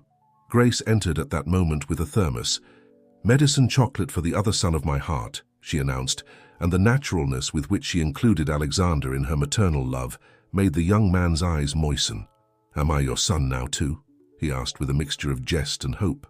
"I always had enough love for everyone," Grace replied, pouring the chocolate into a cup. "Some just took longer to find their way home." Dr. Evans appeared to announce it was time to begin. As they prepared Alexander to transfer him to the operating room, Ethan approached his brother. "Alexander," he said softly, "thank you. Not just for this," he gestured towards the room where Victor waited, "but for teaching me that family is bigger than we imagine." "Thank you, little brother," Alexander replied, "for showing me that forgiveness isn't a sign of weakness, but the greatest strength." As they transferred Alexander, Ethan noticed that his brother had slipped his mother's letter under the three-heart blanket, as if the maternal love woven into that fabric could protect the words waiting to be read. In the waiting room, Sophia prepared to enter the operating room when Grace stopped her. "The children of the heart," Sophia replied, "are as valuable as those of blood." Elizabeth, who had overheard the exchange, added, "And sometimes, it's the children who teach the parents the true meaning of love." Ethan observed everything from his wheelchair, his heart beating with a strong and healthy rhythm, as if wanting to mark the tempo of this new family melody they were composing. "Together. Take care of our other son," she said simply, and the two women shared a look of deep understanding. "The Blackwell Empire," he reflected aloud, "is transforming into something that money can't buy, into something that pride can't destroy," Elizabeth added, "and into something that love builds day by day," Grace completed, as the operating room doors closed, taking Alexander towards his own act of love and redemption. The 6 hours of surgery seemed like an eternity for the family gathered in the waiting room. Ethan, who had insisted on staying awake despite his own recovery, held the three-heart blanket in his lap, his fingers absently tracing the patterns woven by Grace. "The letter is still here," he murmured, feeling the envelope under the fabric. Alexander wanted something special to wake up to. Grace, seated beside him, was knitting another blanket, this time with 4 intertwined hearts. "To include Alexander's heart," she explained when Elizabeth looked at her questioningly, "because he's also part of this healed family." Sophia came out of the operating room with a tired but smiling face. "The operation has been a success. Both Alexander and Victor are responding perfectly." The collective sigh of relief was almost audible. Elizabeth, who had remained standing by the window for hours, finally allowed herself to sit down. "Can we see them?" Ethan asked. "In a few moments," Sophia replied. "They're being transferred to the recovery unit. Alexander has been very brave." "Like his brother," Grace added, and Sophia nodded with an emotional smile. As they waited, Olivia approached with a thick folder. "Mrs. Elizabeth, the foundation documents are ready for your review. The lawyers have incorporated all the changes Mr. Blackwell requested." Elizabeth took the folder with trembling hands. "The Blackwell Empire," she murmured, flipping through the pages. "Transforming into the Blackwell Foundation for Health and Hope." "An appropriate name," Ethan commented, "considering that hope is what has kept us together all these years." At that moment, Dr. Evans appeared to inform them they could see the patients. In adjoining rooms, father and son began their recovery. Alexander was the first to fully wake from anesthesia. His eyes immediately focused on the blanket covering him. "The letter," he murmured. Ethan, from his wheelchair, pulled out the envelope and handed it to him. "It was waiting for you, brother. With trembling hands, Alexander opened the letter from his mother. "My dear Alexander, if you're reading these words, it means you've finally found your place in the Blackwell family. Not as an intruder or a secret, but as who you truly are, a man of noble and brave heart. I always knew this day would come, not because of the name or the money, but because true love always finds its way. Your heart, my boy, was always bigger than any resentment, stronger than any rejection. Forgive your father, not for him, but for yourself. And when you find your family, love them with that generous heart you've always had, especially that brother whom Elizabeth protected so much. Something tells me that when you find him, you'll understand that the true legacy of the Blackwells isn't in their companies, but in their capacity to love, with eternal love, your mother." Tears ran freely down Alexander's face as Elizabeth approached his bed. "Your mother," she said softly, "was the wisest of us all. She saw what took me years to understand, that the true empire is built with love, not power." In the adjoining room, Victor was slowly waking up. Ethan had insisted on being moved next to his father's bed. "Alexander?" was Victor's first word. "He's fine," Ethan assured. "He's in the next room, recovering perfectly." "The foundation," Victor began, but Ethan gently interrupted him. "Everything is underway, Father. Elizabeth and the lawyers are finalizing the documents, but now you need to rest." "There's so much to fix," Victor insisted. "And we'll have time for everything," Ethan replied. "Time to heal, time to build, time to be the family we always should have been." Grace entered with her new four-heart blanket, still unfinished. "For both to recover under the same love," she said, spreading it over Victor. Sophia, observing from the door with professional eyes but a mother's heart, smiled as she saw how the two rooms had become the true heart of the hospital. In one, Alexander read and reread his mother's letter, with Elizabeth by his side, finally being the grandmother she always should have been. In the other, Victor rested under Grace's new blanket, with Ethan watching over his sleep.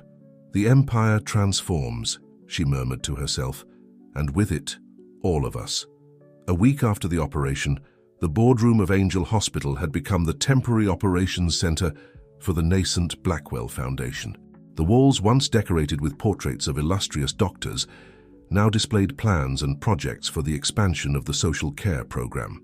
Ethan, now walking on his own though carefully, studied the documents spread out on the table, while Sophia and Dr. Evans discussed the details of the new cardiac research program. "The treatment we developed in London," Sophia explained, "could be adapted to help more patients. We just need the right resources." "And now we'll have them," Alexander added from his wheelchair, which Grace still insisted he use for a few more days. "The annual research budget will be 3 times larger than the current one." Elizabeth, who had been unusually quiet, approached the window overlooking the hospital garden. "Victor was right," she murmured. "The true legacy isn't in the buildings. It's in the lives we can change," Grace completed, entering with a tray of coffee for everyone. "Like mine changed when I found Ethan, and like mine changed when I found all of you," Alexander added, taking a cup of coffee. "You know, I've been thinking about the specialty I want to develop in the foundation." Everyone looked at him with interest. "I want to create a program for abandoned children," he said, his voice firm but emotional. "A program that not only gives them medical care, but also helps reunite separated families like ours." Ethan approached his brother, resting a hand on his shoulder. "It's a perfect idea, and I think I know who could lead it." All eyes turned to Grace, who almost spilled her coffee in surprise. "Me?" she asked, incredulous. "Who better?" Ethan replied with a smile. "You've dedicated your life to education. You know the system from the inside, and more importantly, you understand the true meaning of family. Besides," Sophia added, "you'd work together with the medical team. We could create a comprehensive care model." At that moment, Victor entered the room, supported by a cane but with an increasingly firm step. Elizabeth immediately moved to help him, but he raised a hand, determined to walk on his own. "I like what I hear," he said, sitting at the head of the table. "Grace, your experience would be invaluable for the program." Grace looked around at this family that fate had woven in the most unexpected way. "On one condition," she finally said, "that the first headquarters of the program be established in the neighborhood where I found Ethan." "At St. Patrick's Cathedral," Elizabeth completed, her voice soft. "Where it all began." "Where everything began to heal," Sophia corrected. And speaking of healing, everyone's latest exams are excellent. The hearts of this family are stronger than ever. In every sense, Alexander added, pulling out his mother's letter that he always carried with him. You know, I've been thinking about the name of the program. What do you suggest? Victor asked with genuine interest. Intertwined Hearts, Alexander replied, looking at Grace's blankets that now decorated a corner of the room. Like the hearts in Mom Grace's blankets, because sometimes families aren't formed by blood but by love. By choice, Ethan added. By destiny, Elizabeth completed. By all the paths that lead us home, Grace said, taking out her knitting. She had started a new blanket, this time with a broader design. How many hearts does this one have? Sophia asked, observing the pattern. All the ones we need, Grace replied with a smile, because a family that heals together, grows together, they all completed in unison. Victor observed the scene with bright eyes.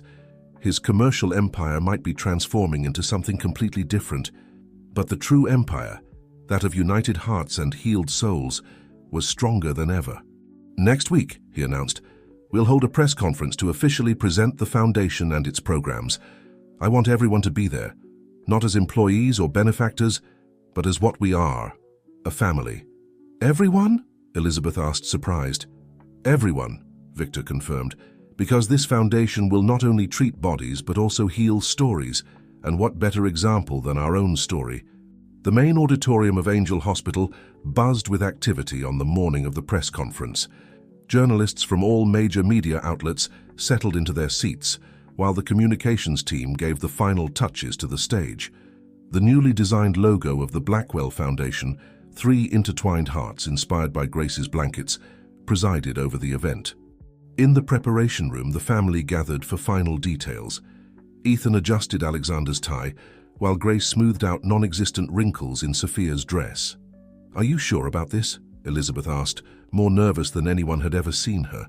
Exposing our story like this before the entire country? It's the only way, Victor replied, reviewing his notes. If we want the foundation to truly represent transformation and hope, we must start with our own truth. Besides, Alexander added, what better way to launch the Intertwined Hearts program than by showing how our own hearts have united? Sophia, who was adjusting the stethoscope around her neck, she had insisted on presenting herself as the doctor she was, smiled softly. Alexander is right. Our story can give hope to other separated families. And demonstrate that true love, Grace added, can heal even the deepest wounds. An assistant peeked through the door. 5 minutes to start. Ethan approached Victor, helping him stand. Ready, Father? Ready to change the Blackwell story, Victor responded, leaning on his younger son's arm. The family entered the auditorium amid flashes and murmurs. To the surprise of the press, they all sat together on the stage, forming a semicircle that reflected their unity. Victor approached the podium, his posture erect despite the cane in his hand. Good morning, he began. Today I'm not here as businessman Victor Blackwell, but as a man who has learned that the true value of life is not measured in dollars and cents. The journalists took frantic notes as Victor continued. For decades, the Blackwell name has been synonymous with business power. Today I want it to be synonymous with hope and healing. With a gesture, he invited Ethan and Alexander to join him at the podium. My sons, both products of different circumstances but united by the same love, have taught me that true wealth is in the bonds we create. Ethan took the microphone. Just a few weeks ago, I was just another nurse in this hospital. Today, I'm here not only as Victor Blackwell's recovered son, but as a living testimony that love can transcend any barrier. Alexander continued, and I, who once consumed myself in resentment, have discovered that the true inheritance is not in the surname, but in the ability to forgive and love. Sophia then stood up, her white coat contrasting with the elegant attire of the others. As a doctor and as a mother, I have seen how the health of the body is intimately linked to the health of the soul. The Blackwell Foundation is born from this understanding. Grace, with her usual warmth, took the floor. The Intertwined Hearts program will not just be a social aid project. It will be a bridge to reunite families, heal wounds, and create new bonds of love. Elizabeth, who had remained silent, finally approached the podium. Her voice, normally authoritative, trembled slightly. For years, I believed that protecting the Blackwell name meant maintaining appearances at any cost. Today I understand that the true legacy is built with truth and love. The journalists were captivated. The questions began to flow. How exactly will the foundation work? What will happen to the Blackwell companies? Why did you decide to make your family story public? Victor raised a hand to ask for silence. The Blackwell Foundation will invest 75% of our resources in health programs and family reunification. The Intertwined Hearts program, led by Grace Miller and Alexander Blackwell, will be our spearhead. Because we believe, Ethan added, that every story of separation deserves a chance for reunion. Every wounded heart deserves a chance to heal. At that moment, Dr. Evans, who was observing from the front row, noticed something extraordinary. The portable heart monitors that Ethan, Victor, and Alexander were still wearing as a precaution showed perfectly synchronized rhythms. The hearts of the Blackwell family, she whispered to herself, finally beat to the same rhythm. And as the questions continued and the flashes kept flashing, the family remained united on the stage, their hands intertwined, their hearts beating in unison, as a living testimony that love, when true, can transform even the most powerful empire into something much more valuable, a healed family. The days following the press conference were a whirlwind of activity. Newspaper headlines proclaimed, "Blackwell Empire transforms into foundation of hope," and "New York's most powerful family chooses love over money." Social media exploded with the story of Ethan and Alexander, overnight becoming symbols of reconciliation and forgiveness. In the former Blackwell mansion, now in the process of transformation to become the main headquarters of Intertwined Hearts, Grace supervised the renovations while knitting a new blanket. "Another new design?" Ethan asked, who had arrived with blueprints under his arm. "This one is special," Grace replied, showing a pattern that intertwined hearts of different sizes. "Each heart represents a family we'll help reunite. It will be the welcome symbol at the entrance." Sophia entered at that moment, carrying a stack of medical files. "You won't believe this," she announced excitedly. "Since the press conference, we've received over 200 applications from families seeking to reunite with lost relatives. And that's not all," Alexander added, appearing with his laptop. "The country's main medical institutions want to partner with the foundation. The cardiac treatment you developed, Mum Sophia, could be available in all public hospitals in the country."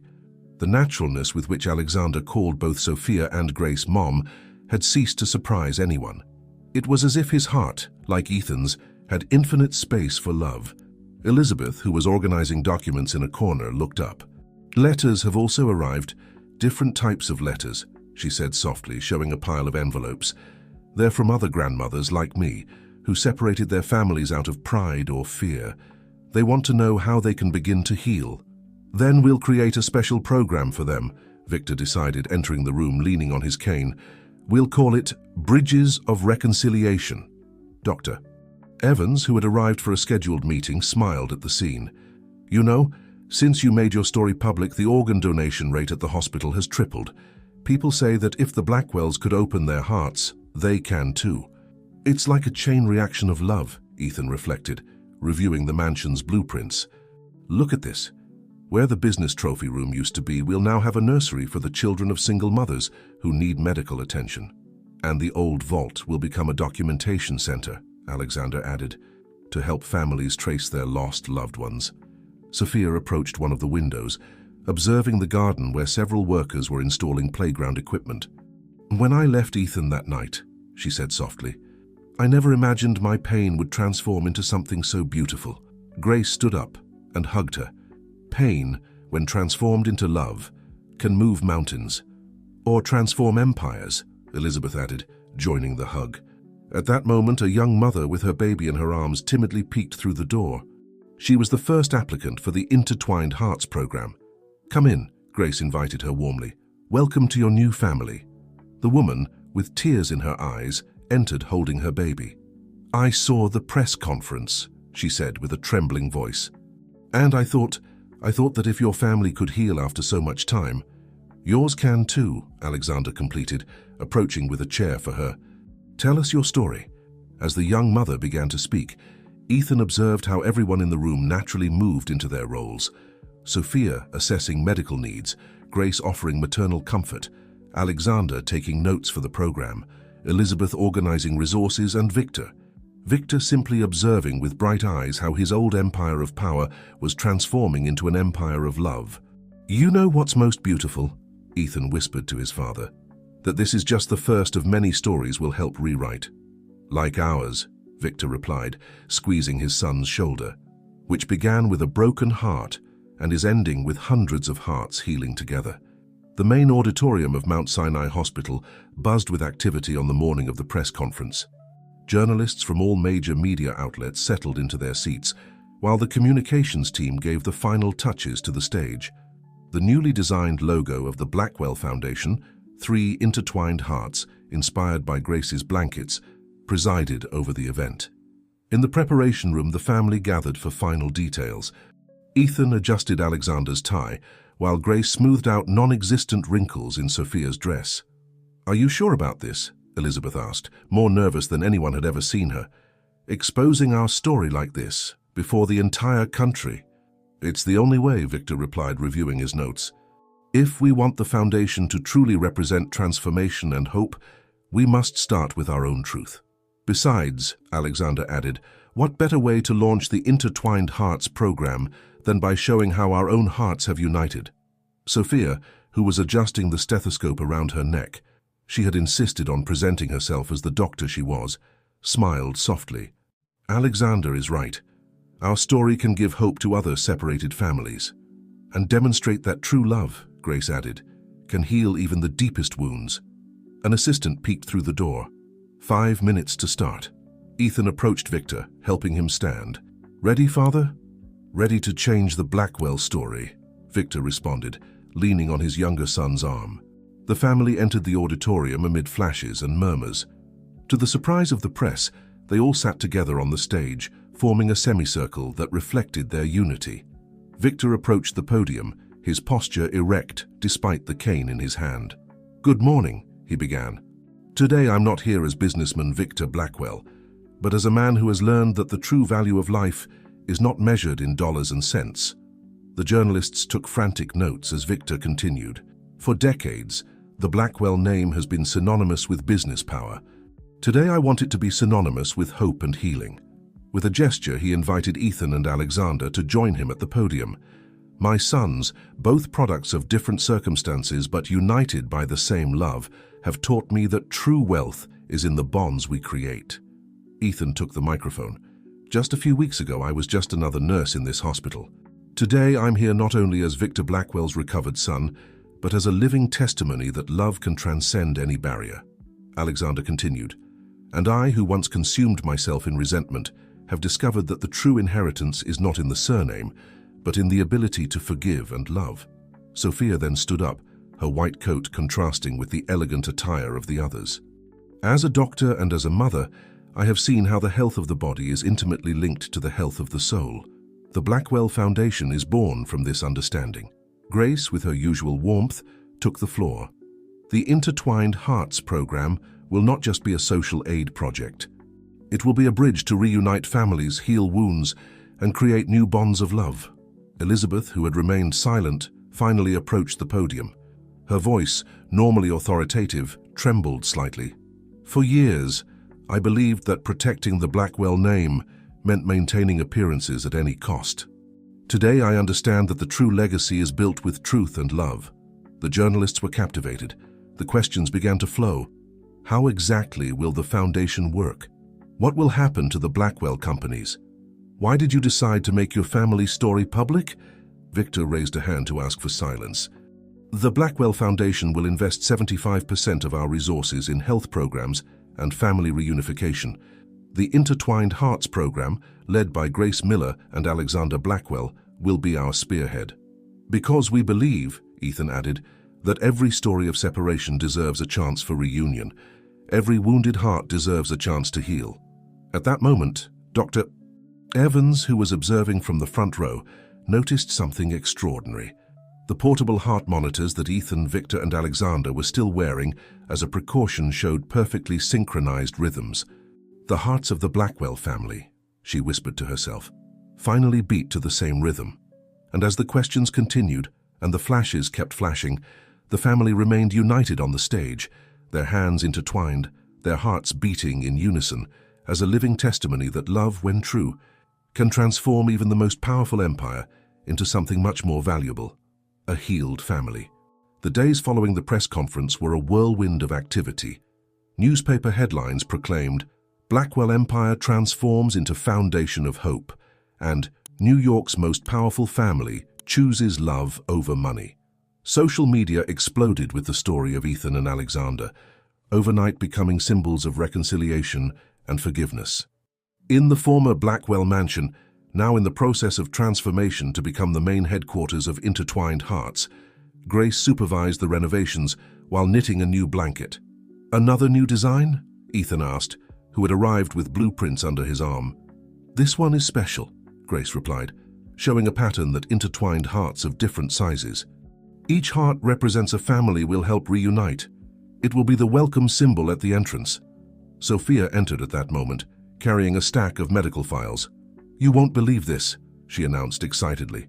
"Since the press conference, we've received over 200 applications from families seeking to reunite with lost relatives. And that's not all," Alexander added, appearing with his laptop. "The country's main medical institutions want to partner with the foundation. The cardiac treatment you developed, Mum Sophia, could be available in all public hospitals in the country." The naturalness with which Alexander called both Sophia and Grace Mom had ceased to surprise anyone. It was as if his heart, like Ethan's, had infinite space for love. Elizabeth, who was organizing documents in a corner, looked up. "Letters have also arrived, different types of letters," she said softly, showing a pile of envelopes.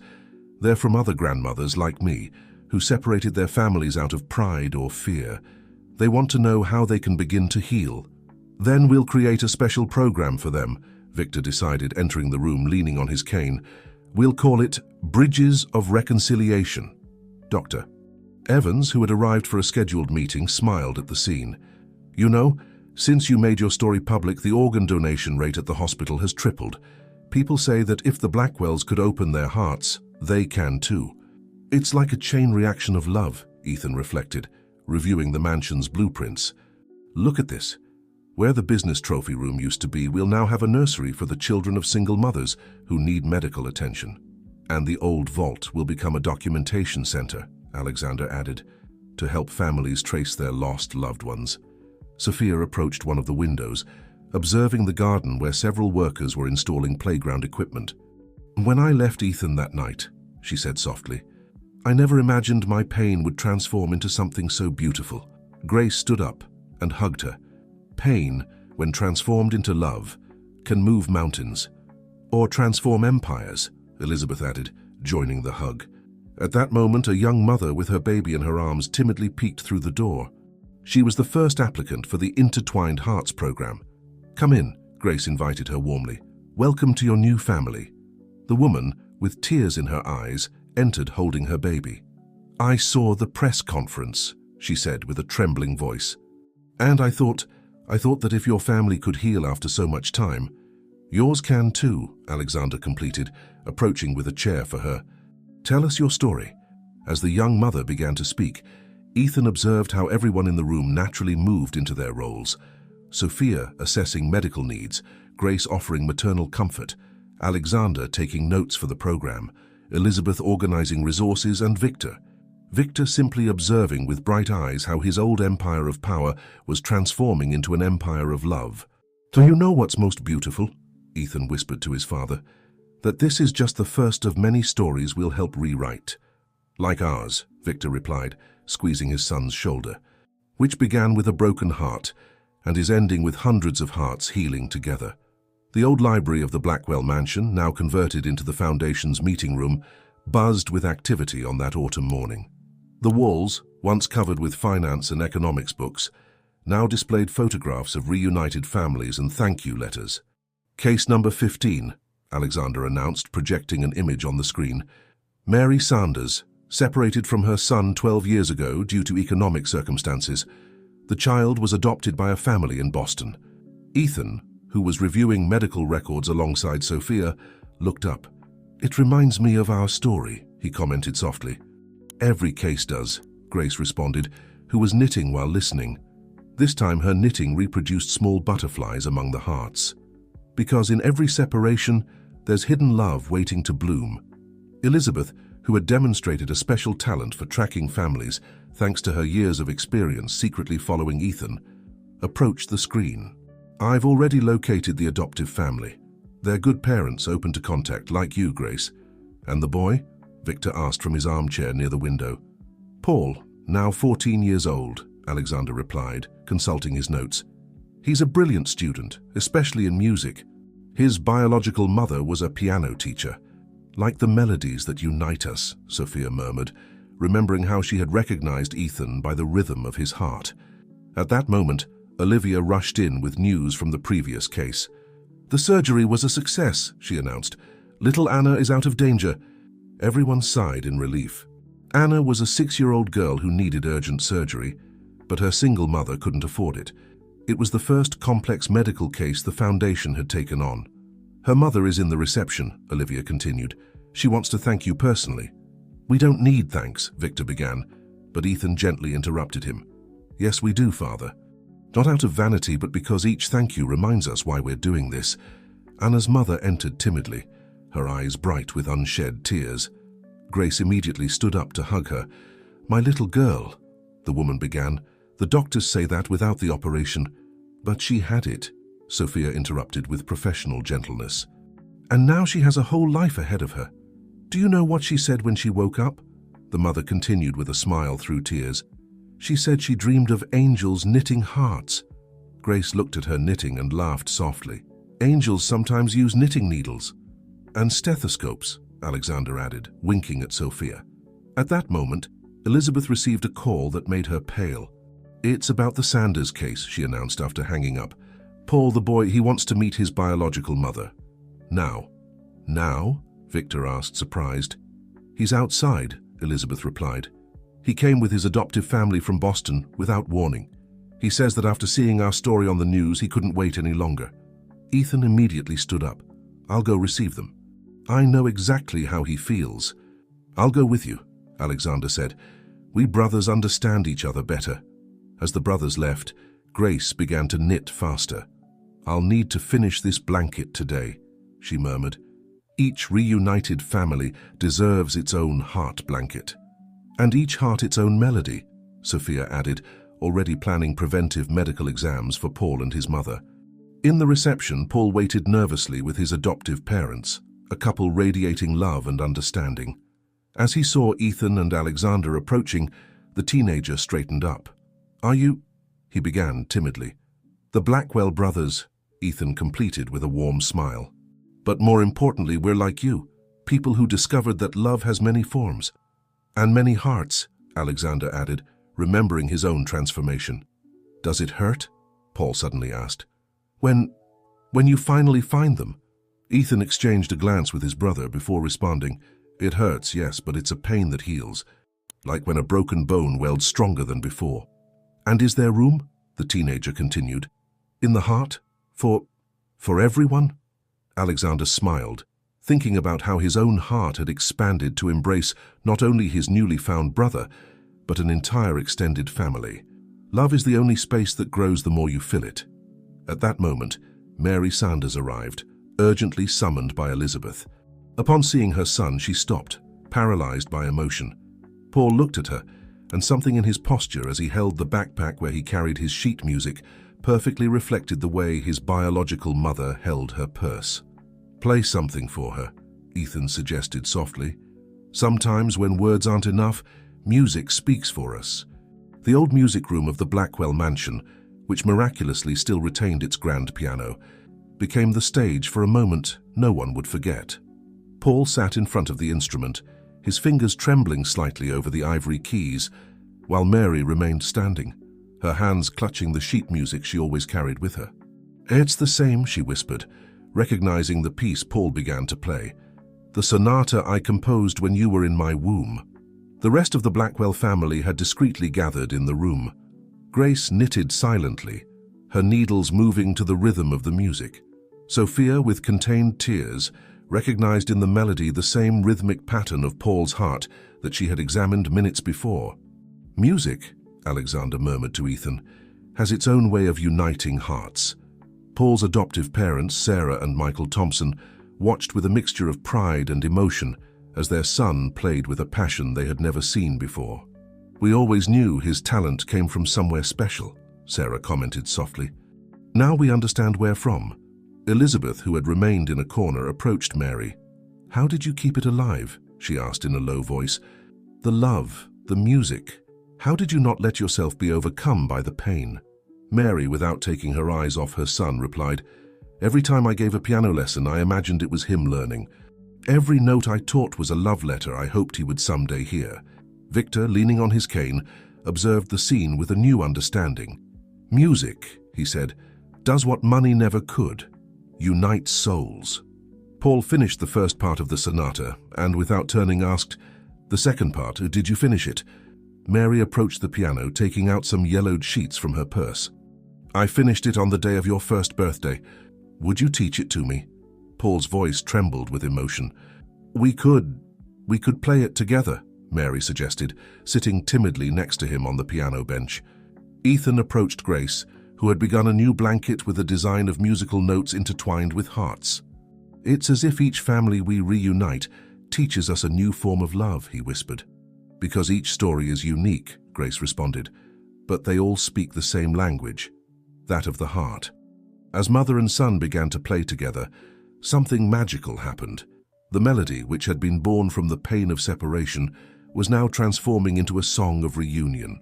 The notes flowed between them like a long-postponed conversation. Sophia approached the adoptive parents. "You've done a wonderful job," she said sincerely. "Paul is an exceptional young man." "And now he has twice the love," Michael replied, hugging his wife. "As they told us at the foundation, love multiplies, it doesn't divide." Alexander, who had been taking notes for the foundation's case registry, put his tablet aside. "You know, every case we handle is special, but this reminds us why we started all this." Elizabeth nodded. "Because every lost note finds its melody, like every heart finds its home." The music reached a crescendo, and everyone could see how tears flowed freely down Paul and Mary's faces, though their hands never stopped playing. It was as if years of unspoken words, unshared hugs, lost moments, were being channeled through each note. "The foundation needs a music program," Victor suddenly decided. "A space where families can meet through art. Melodies that unite," Ethan suggested, "a perfect complement to intertwined hearts." "And Mary could lead it," Alexander added. "Who better than someone who kept love alive through music?" Grace finished a row of her knitting and looked up at the family gathered around the piano. "Every day," she said softly, "we discover new ways to heal, new ways to love." The sonata came to an end, and for a moment, the silence that followed was filled with all the emotions that words couldn't express. Paul finally turned to Mary, and in a gesture that moved everyone present, he took her hand and brought it to his heart. "It beats like your music," he said simply. A month after the encounter between Paul and Mary, the old ballroom of the Blackwell mansion had transformed into a music conservatory. The walls, now decorated with Grace's blankets and framed sheet music, vibrated with the notes of a dozen instruments as newly reunited families found a common language in music. "It's incredible," Ethan commented to Alexander as they watched a group class led by Mary. "Each family has its own melody. Like each story has its own rhythm," Alexander replied, pointing to a girl playing the violin alongside her newly found biological mother. "Remember Anna? When she arrived, she could barely look her mother in the eye. Now look how their bows move in perfect synchrony." Sophia, who had been conducting medical checkups on all the program participants, joined them. "The therapeutic benefits are amazing," she explained with professional enthusiasm. "Stress levels decrease, blood pressure stabilizes, and sleep patterns significantly improve when families play together." At that moment, Grace entered with a new batch of blankets, each woven with a unique design that combined musical notes with hearts. "Each blanket tells a story," she explained as she distributed them, "like each song they play together." Elizabeth, who had discovered an unexpected talent for organizing musical events, was coordinating the foundation's first benefit concert. "Paul and Mary will open the program," she announced, consulting her tablet. "Their sonata has become a symbol of hope for other families." "And not just that," Victor added, entering the room supported by his cane. Other foundations from all over the country want to replicate the program. Melodies that unite could become a national movement. Mary paused in her class to greet the Blackwell family. Her face radiated with a joy that only recovered love can give. "Every day we discover new ways to connect," she said, pointing to her students. Yesterday, a mother recognized her daughter by the way she held the flute, exactly as she did at her age. "Gestures don't lie," Grace commented softly. "Like when I first saw Ethan, and I knew in my heart that he was destined to be my son." The class continued, and a new family timidly entered the room. It was their first session, a father who had found his daughter after 20 years of separation. They both shared the same passion for jazz piano. "Welcome to your new home," Mary greeted them, guiding them towards one of the pianos. "Here, notes are bridges between hearts." Ethan observed how father and daughter sat together in front of the piano, their hands instinctively finding the same keys. "It's like a mirror," he whispered to Sophia. "Like when we discovered we had the same type of arrhythmia." "Genetics is amazing," Sophia replied, her voice mixing maternal pride with scientific fascination. "But love is a miracle." Alexander, who had been documenting each story for the Foundation's archives, closed his laptop. "You know, every time I record a new case, I think about my mother's letter. She knew that someday we would find a way to heal." Elizabeth approached her grandson, placing a hand on his shoulder. "Your mother would be proud, not just of you, but of how you've helped transform pain into something beautiful." At that moment, Paul came running into the room, waving a sheet of music. "I finished it," he exclaimed enthusiastically. "The third part of the sonata." Mary left her class for a moment, taking the sheets with trembling hands. It's perfect," she whispered as she read the notes. "You've taken the original melody and transformed it into something new, but keeping its essence." "Like our family," Victor commented, observing everyone present. "We've taken the pain of the past and transformed it into a symphony of hope." Grace, who had started a new blanket inspired by Paul's score, smiled. "And every day we add new notes to this melody." "New hearts," Sophia added. "New stories," Alexander completed. Music filled the room, a mix of instruments and voices that intertwined like the threads in Grace's blankets. Each note, each chord, each melody was a testimony that love, when given the chance, can create the most beautiful of symphonies. And in the midst of it all, Ethan observed with an overflowing heart. His own journey of healing had unleashed a wave of hope that kept growing, reaching more and more families every day. The Blackwell Empire had transformed into something that no amount of money could buy, a sanctuary where broken hearts found their lost melody.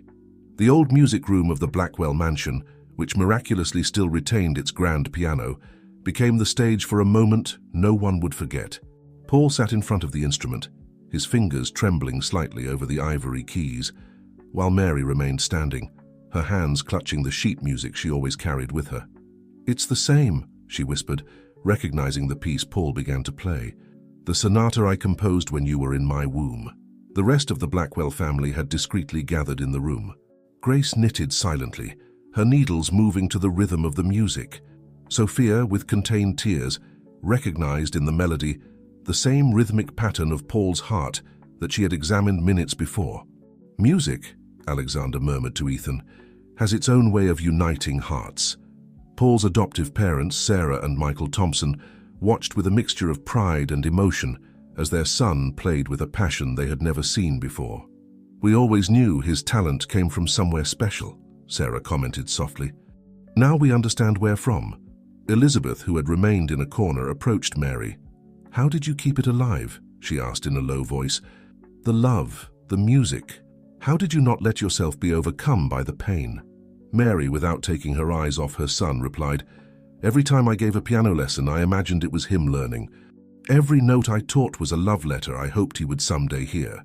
Victor, leaning on his cane, observed the scene with a new understanding. "Music," he said, "does what money never could. Unites souls." Paul finished the first part of the sonata and, without turning, asked, "The second part, did you finish it?" Mary approached the piano, taking out some yellowed sheets from her purse. "I finished it on the day of your first birthday. Would you teach it to me?" Paul's voice trembled with emotion. We could play it together," Mary suggested, sitting timidly next to him on the piano bench. Ethan approached Grace, who had begun a new blanket with a design of musical notes intertwined with hearts. "It's as if each family we reunite teaches us a new form of love," he whispered. "Because each story is unique," Grace responded, "but they all speak the same language, that of the heart." As mother and son began to play together, something magical happened. The melody, which had been born from the pain of separation, was now transforming into a song of reunion. The notes flowed between them like a long-postponed conversation. Sophia approached the adoptive parents. "You've done a wonderful job," she said sincerely. "Paul is an exceptional young man." "And now he has twice the love," Michael replied, hugging his wife. "As they told us at the foundation, love multiplies, it doesn't divide." Alexander, who had been taking notes for the foundation's case registry, put his tablet aside. "You know, every case we handle is special, but this reminds us why we started all this." Elizabeth nodded. "Because every lost note finds its melody, like every heart finds its home." The music reached a crescendo and everyone could see how tears flowed freely down Paul and Mary's faces, though their hands never stopped playing. It was as if years of unspoken words, unshared hugs, lost moments, were being channeled through each note. "The foundation needs a music program," Victor suddenly decided. "A space where families can meet through art. Melodies that unite," Ethan suggested, "a perfect complement to intertwined hearts." "And Mary could lead it," Alexander added. "Who better than someone who kept love alive through music?" Grace finished a row of her knitting and looked up at the family gathered around the piano. "Every day," she said softly, "we discover new ways to heal, new ways to love." The sonata came to an end, and for a moment, the silence that followed was filled with all the emotions that words couldn't express. Paul finally turned to Mary, and in a gesture that moved everyone present, he took her hand and brought it to his heart. "It beats like your music," he said simply. A month after the encounter between Paul and Mary, the old ballroom of the Blackwell mansion had transformed into a music conservatory. The walls, now decorated with Grace's blankets and framed sheet music, vibrated with the notes of a dozen instruments as newly reunited families found a common language in music. "It's incredible," Ethan commented to Alexander as they watched a group class led by Mary. "Each family has its own melody. Like each story has its own rhythm," Alexander replied, pointing to a girl playing the violin alongside her newly found biological mother. "Remember Anna?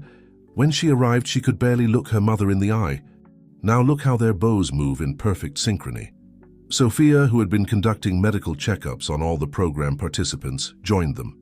"The therapeutic benefits are amazing," she explained with professional enthusiasm. "Stress levels decrease, blood pressure stabilizes, and sleep patterns significantly improve when families play together." At that moment, Grace entered with a new batch of blankets, each woven with a unique design that combined musical notes with hearts. "Each blanket tells a story," she explained as she distributed them, "like each song they play together." Elizabeth, who had discovered an unexpected talent for organizing musical events, was coordinating the foundation's first benefit concert. "Paul and Mary will open the program," she announced, consulting her tablet. "Their sonata has become a symbol of hope for other families." "And not just that," Victor added, entering the room supported by his cane. "Other foundations from all over the country want to replicate the program. Melodies that unite could become a national movement." Mary paused in her class to greet the Blackwell family. Her face radiated with a joy that only recovered love can give. "Every day we discover new ways to connect," she said, pointing to her students. "Yesterday, a mother recognized her daughter by the way she held the flute, exactly as she did at her age." "Gestures don't lie," Grace commented softly. "Like when I first saw Ethan, and I knew in my heart that he was destined to be my son." The class continued, and a new family timidly entered the room. It was their first session, a father who had found his daughter after 20 years of separation. They both shared the same passion for jazz piano.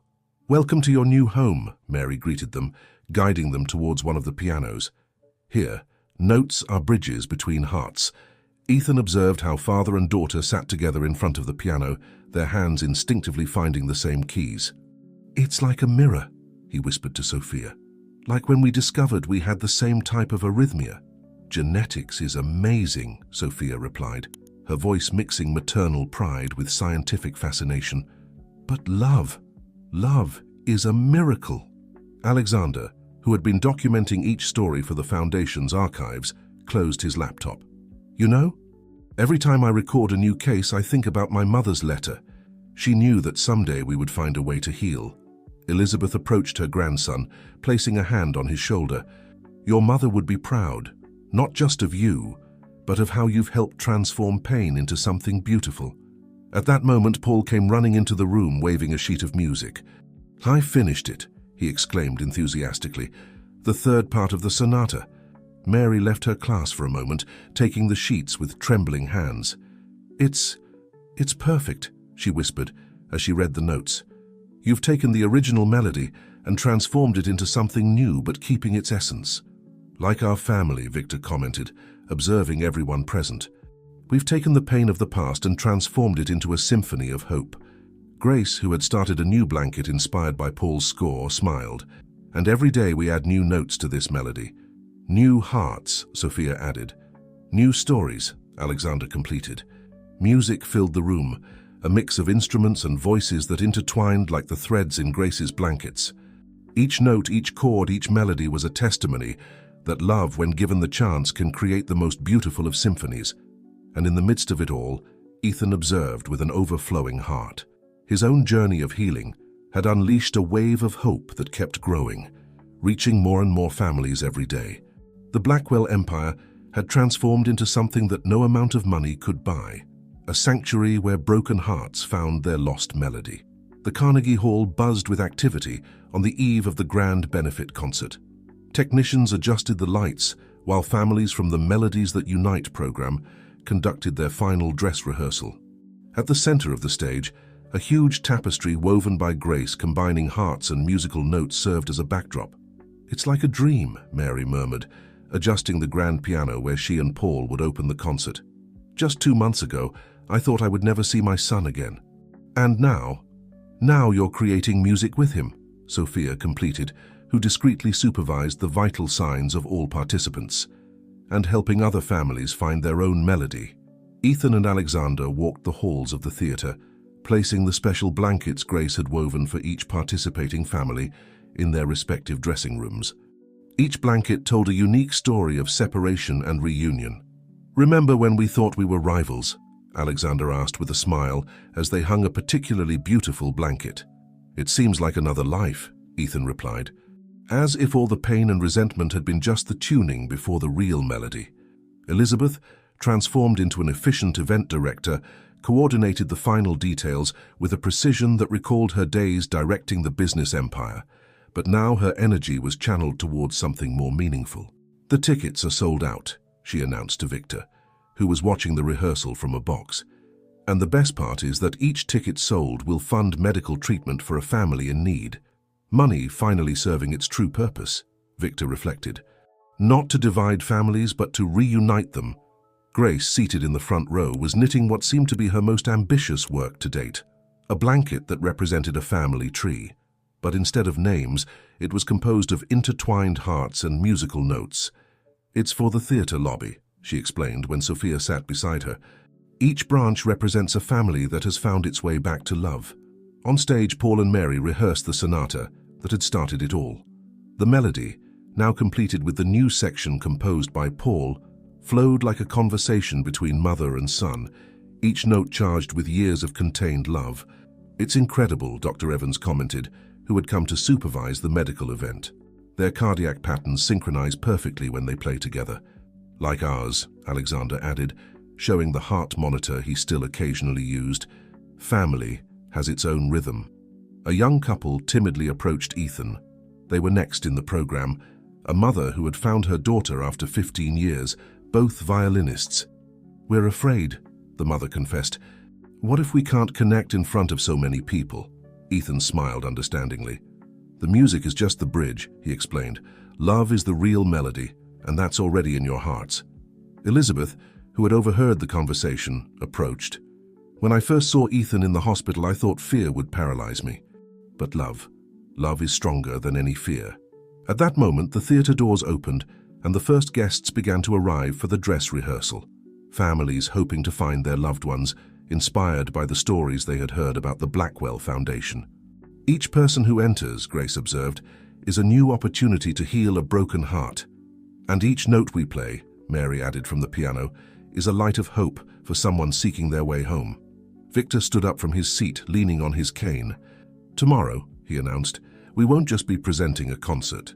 We'll be presenting a testimony that love can rewrite any story, and that music, Paul completed, can unite what life separated. The theater lights began to dim, signaling the start of the dress rehearsal. In the darkness, Grace's tapestry glowed softly, its intertwined threads reflecting light, like the strings of a celestial instrument. "It's time," Ethan whispered, and in his voice echoed the echo of all the families who had found their way back to love through the Blackwell Foundation. The first note of Paul and Mary's sonata floated in the air, clear and pure like a drop of water in a calm pond, creating waves of hope that expanded more and more, reaching every heart in the theater. The Blackwell Empire had finally found its true vocation, not in the glass and steel skyscrapers, but in the notes of a melody that healed broken hearts and reunited separated souls. The night of the concert, Carnegie Hall sparkled with an energy that went beyond mere anticipation. The lobby was filled with families, some reunited, others still hoping, all bound by the promise of healing through music. Grace's family tree tapestry hung prominently, each thread seeming to pulse with life under the soft lighting. Backstage, Paul nervously adjusted his tie while Mary smoothed out her dress. Ethan approached them carrying one of Grace's special blankets. "This is for you," he said, draping it over their shoulders. "A reminder that your story is part of something bigger now." Paul touched the intricate pattern of musical notes and hearts. "It feels like a hug from the universe," he murmured. "That's Grace's magic," Alexander added, joining them. "She weaves love into every stitch." In her dressing room, Sophia was reviewing last-minute medical data on her tablet. A soft knock on the door revealed Elizabeth. "Are you ready?" Elizabeth asked, her voice tinged with an unfamiliar nervousness. Sophia looked up, surprised. "I think so. Are you?" Elizabeth stepped inside, closing the door. I wanted to thank you," she said softly, "for giving our family a second chance, for giving me a chance to be the grandmother I should have been from the start." Tears welled up in Sophia's eyes as she embraced Elizabeth. "We're all getting second chances here," she whispered. Meanwhile, in the wings, Victor stood with Grace watching the audience file in. "Look at them all," Grace marveled. "So many hearts beating with hope." Victor nodded, his eyes misty. "I used to measure success in dollars and cents. Now I see it in reunited families and healed hearts." The lights dimmed, signaling 5 minutes to curtain. Ethan gathered the entire Blackwell family in a tight circle backstage. "Remember," he said, looking at each face in turn, "our story is just the beginning. Tonight we're opening the door for countless others to find their way home." As they broke apart, Alexander caught Ethan's arm. "Thank you, brother," he said quietly, "for showing me that family is more than blood." The curtain rose to reveal Paul and Mary at the grand piano. As their fingers touched the keys, the first notes of their sonata filled the hall. The audience held its collective breath, sensing the power of the moment. From the wings, Ethan watched as the music wove its spell. He saw tears glistening on cheeks, hands reaching out to loved ones, and faces lighting up with recognition and hope. As the concert progressed, each performance told a story of separation and reunion. A father and daughter's guitar duet spoke of years of searching. A mother and son's violin piece sang of rediscovered connection. With each note, the Blackwell Foundation's mission became clearer: to use the universal language of music to heal the wounds of the past and build bridges to the future. During intermission, Ethan overheard snippets of conversation from the audience. If the Blackwells could heal their family after so many years, "I'm going to call my estranged sister tomorrow. Maybe it's not too late for us." He smiled, realizing that the ripple effect of their family's journey was already beginning.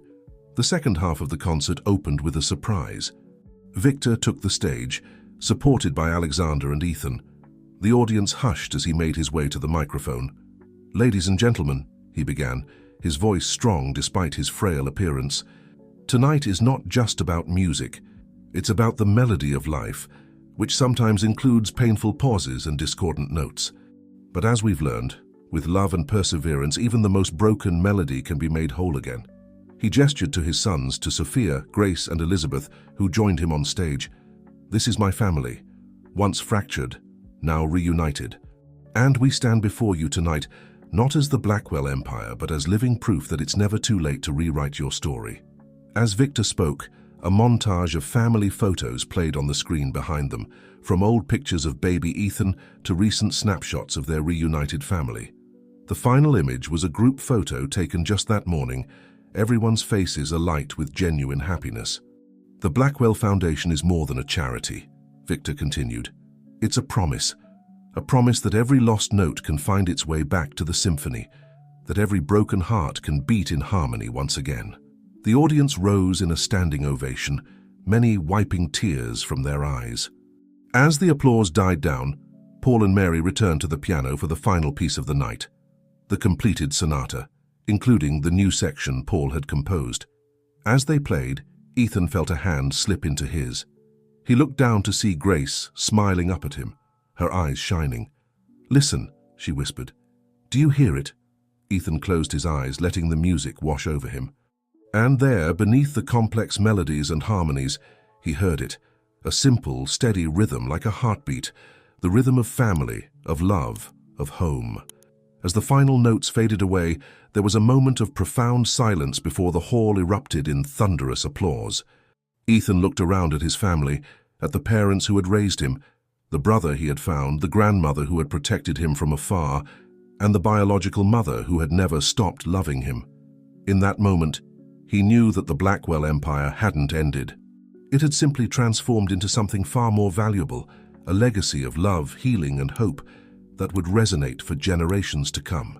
The concert may have been over, but for countless families in the audience and beyond, a new song was just beginning. In the weeks following the Carnegie Hall concert, the Blackwell Foundation experienced an unprecedented surge of interest and support. The mansion, once a symbol of wealth and exclusivity, now buzzed with activity as families from all walks of life came seeking hope and healing. One crisp autumn morning, Ethan found himself in what used to be his father's study, now transformed into a cozy meeting room. The mahogany desk had been replaced by a large round table, symbolizing the equality and unity the foundation now stood for. "We've received over 1,000 applications in the last month alone," Alexander announced, scrolling through his tablet. Families separated by circumstances ranging from adoption to immigration issues, even some cases of witness protection programs. Sophia, who had been reviewing medical files, looked up with a mix of excitement and concern. "The demand for our medical services has tripled. We're going to need to expand our team and our facilities," Grace added, her knitting needles clicking softly as she worked on yet another family blanket. "We're running out of space for all the music therapy sessions." Victor, who had been quietly observing from his armchair by the window, spoke up. "I think it's time we considered opening branches in other cities." "The need clearly extends beyond New York," Elizabeth nodded in agreement. "I've been in talks with some of our old business partners. Many are interested in redirecting their resources towards the Foundation's mission." As they discussed the logistics of expansion, there was a soft knock on the door. Olivia peeked in, her face alight with excitement. "Sorry to interrupt, but there's someone here you all need to meet." She stepped aside, revealing a middle-aged woman with a striking resemblance to Elizabeth. The room fell silent as recognition dawned on their faces. "Aunt Margaret?" Ethan whispered, remembering the stories he'd heard about Elizabeth's long-estranged sister.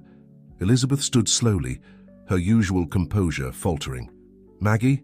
Is it really you?" Margaret stepped into the room, her eyes glistening with unshed tears. "I saw the concert on TV," she said softly. "I saw what you've all created here, and I thought maybe it wasn't too late for us either." For a moment, Elizabeth stood frozen, decades of hurt and misunderstanding hanging between them. Then, to everyone's surprise, she crossed the room in quick strides and enveloped her sister in a tight embrace. As the sisters reunited, Ethan felt a warm hand on his shoulder. He turned to see Grace smiling at him, her eyes shining with pride and love. "You see," she said softly, "the ripples keep spreading. Your family's healing is healing others." Alexander chimed in. "It's like that theory of the butterfly effect. Our small acts of forgiveness and love are creating waves of change." Victor wheeled his chair closer to the group, his face etched with a mixture of joy and wistfulness. "I keep thinking about all the years we lost," he mused. "But then I look at what we've created here and I realize maybe those years weren't lost after all. Maybe they were the price we had to pay to learn these invaluable lessons." Sophia, who had been quietly observing, spoke up. "In medicine, we often say that healing isn't just about curing the disease. It's about restoring balance, finding harmony. What we're doing here, it's not just reuniting families. We're restoring the harmony of countless lives." As Margaret and Elizabeth began to share stories, filling in the gaps of their years apart, Paul entered the room carrying his violin case. "Sorry I'm late," he said, slightly out of breath. "I was working on a new piece for the next concert." Mary, who had been helping with music therapy sessions, beamed with pride. "He's composing a symphony," she explained to the others. "Each movement represents a different stage of separation and reunion." "That's beautiful, Paul," Ethan said warmly. "Will you play a bit for us?" Paul nodded, taking out his violin. As he began to play, a hush fell over the room. The melody was haunting and hopeful, filled with longing and joy. It seemed to capture perfectly the journey they had all been on, the pain of separation, the yearning for connection, and the indescribable joy of coming home. As the music filled the air, Ethan looked around the room at his extraordinary family. Grace, her hands stilled on her knitting as she listened. Sophia, her eyes closed as she swayed gently to the music. Alexander, his arm draped casually over the back of Victor's wheelchair. Elizabeth and Margaret, hands clasped as they listened together. And Victor, his face serene, looking for all the world like a man who had finally found his true purpose. In that moment, Ethan realized that the Blackwell legacy had indeed been transformed. What was once built on money and power was now founded on love, forgiveness, and the healing power of music. The empire hadn't fallen. It had evolved into something far more valuable and enduring. As Paul's song came to an end, there was a moment of reverent silence before the room burst into applause. Ethan felt a surge of gratitude and purpose wash over him. They had all come so far, and yet he knew this was just the beginning. The Blackwell Foundation was more than a charity or a family project. It was a beacon of hope, a testament to the resilience of the human spirit, and a living proof that it's never too late to rewrite your story and find your way back home. As the family began to discuss plans for the next concert, the next outreach program, the next family to help, Ethan knew in his heart that the melody of their lives would continue to grow richer and more beautiful with each passing day. The once cold halls of the Blackwell mansion now resonated with the warmth of love and the harmony of healed hearts. And in this new symphony of life, every member of the family, old and new, by blood and by choice, had found their perfect note.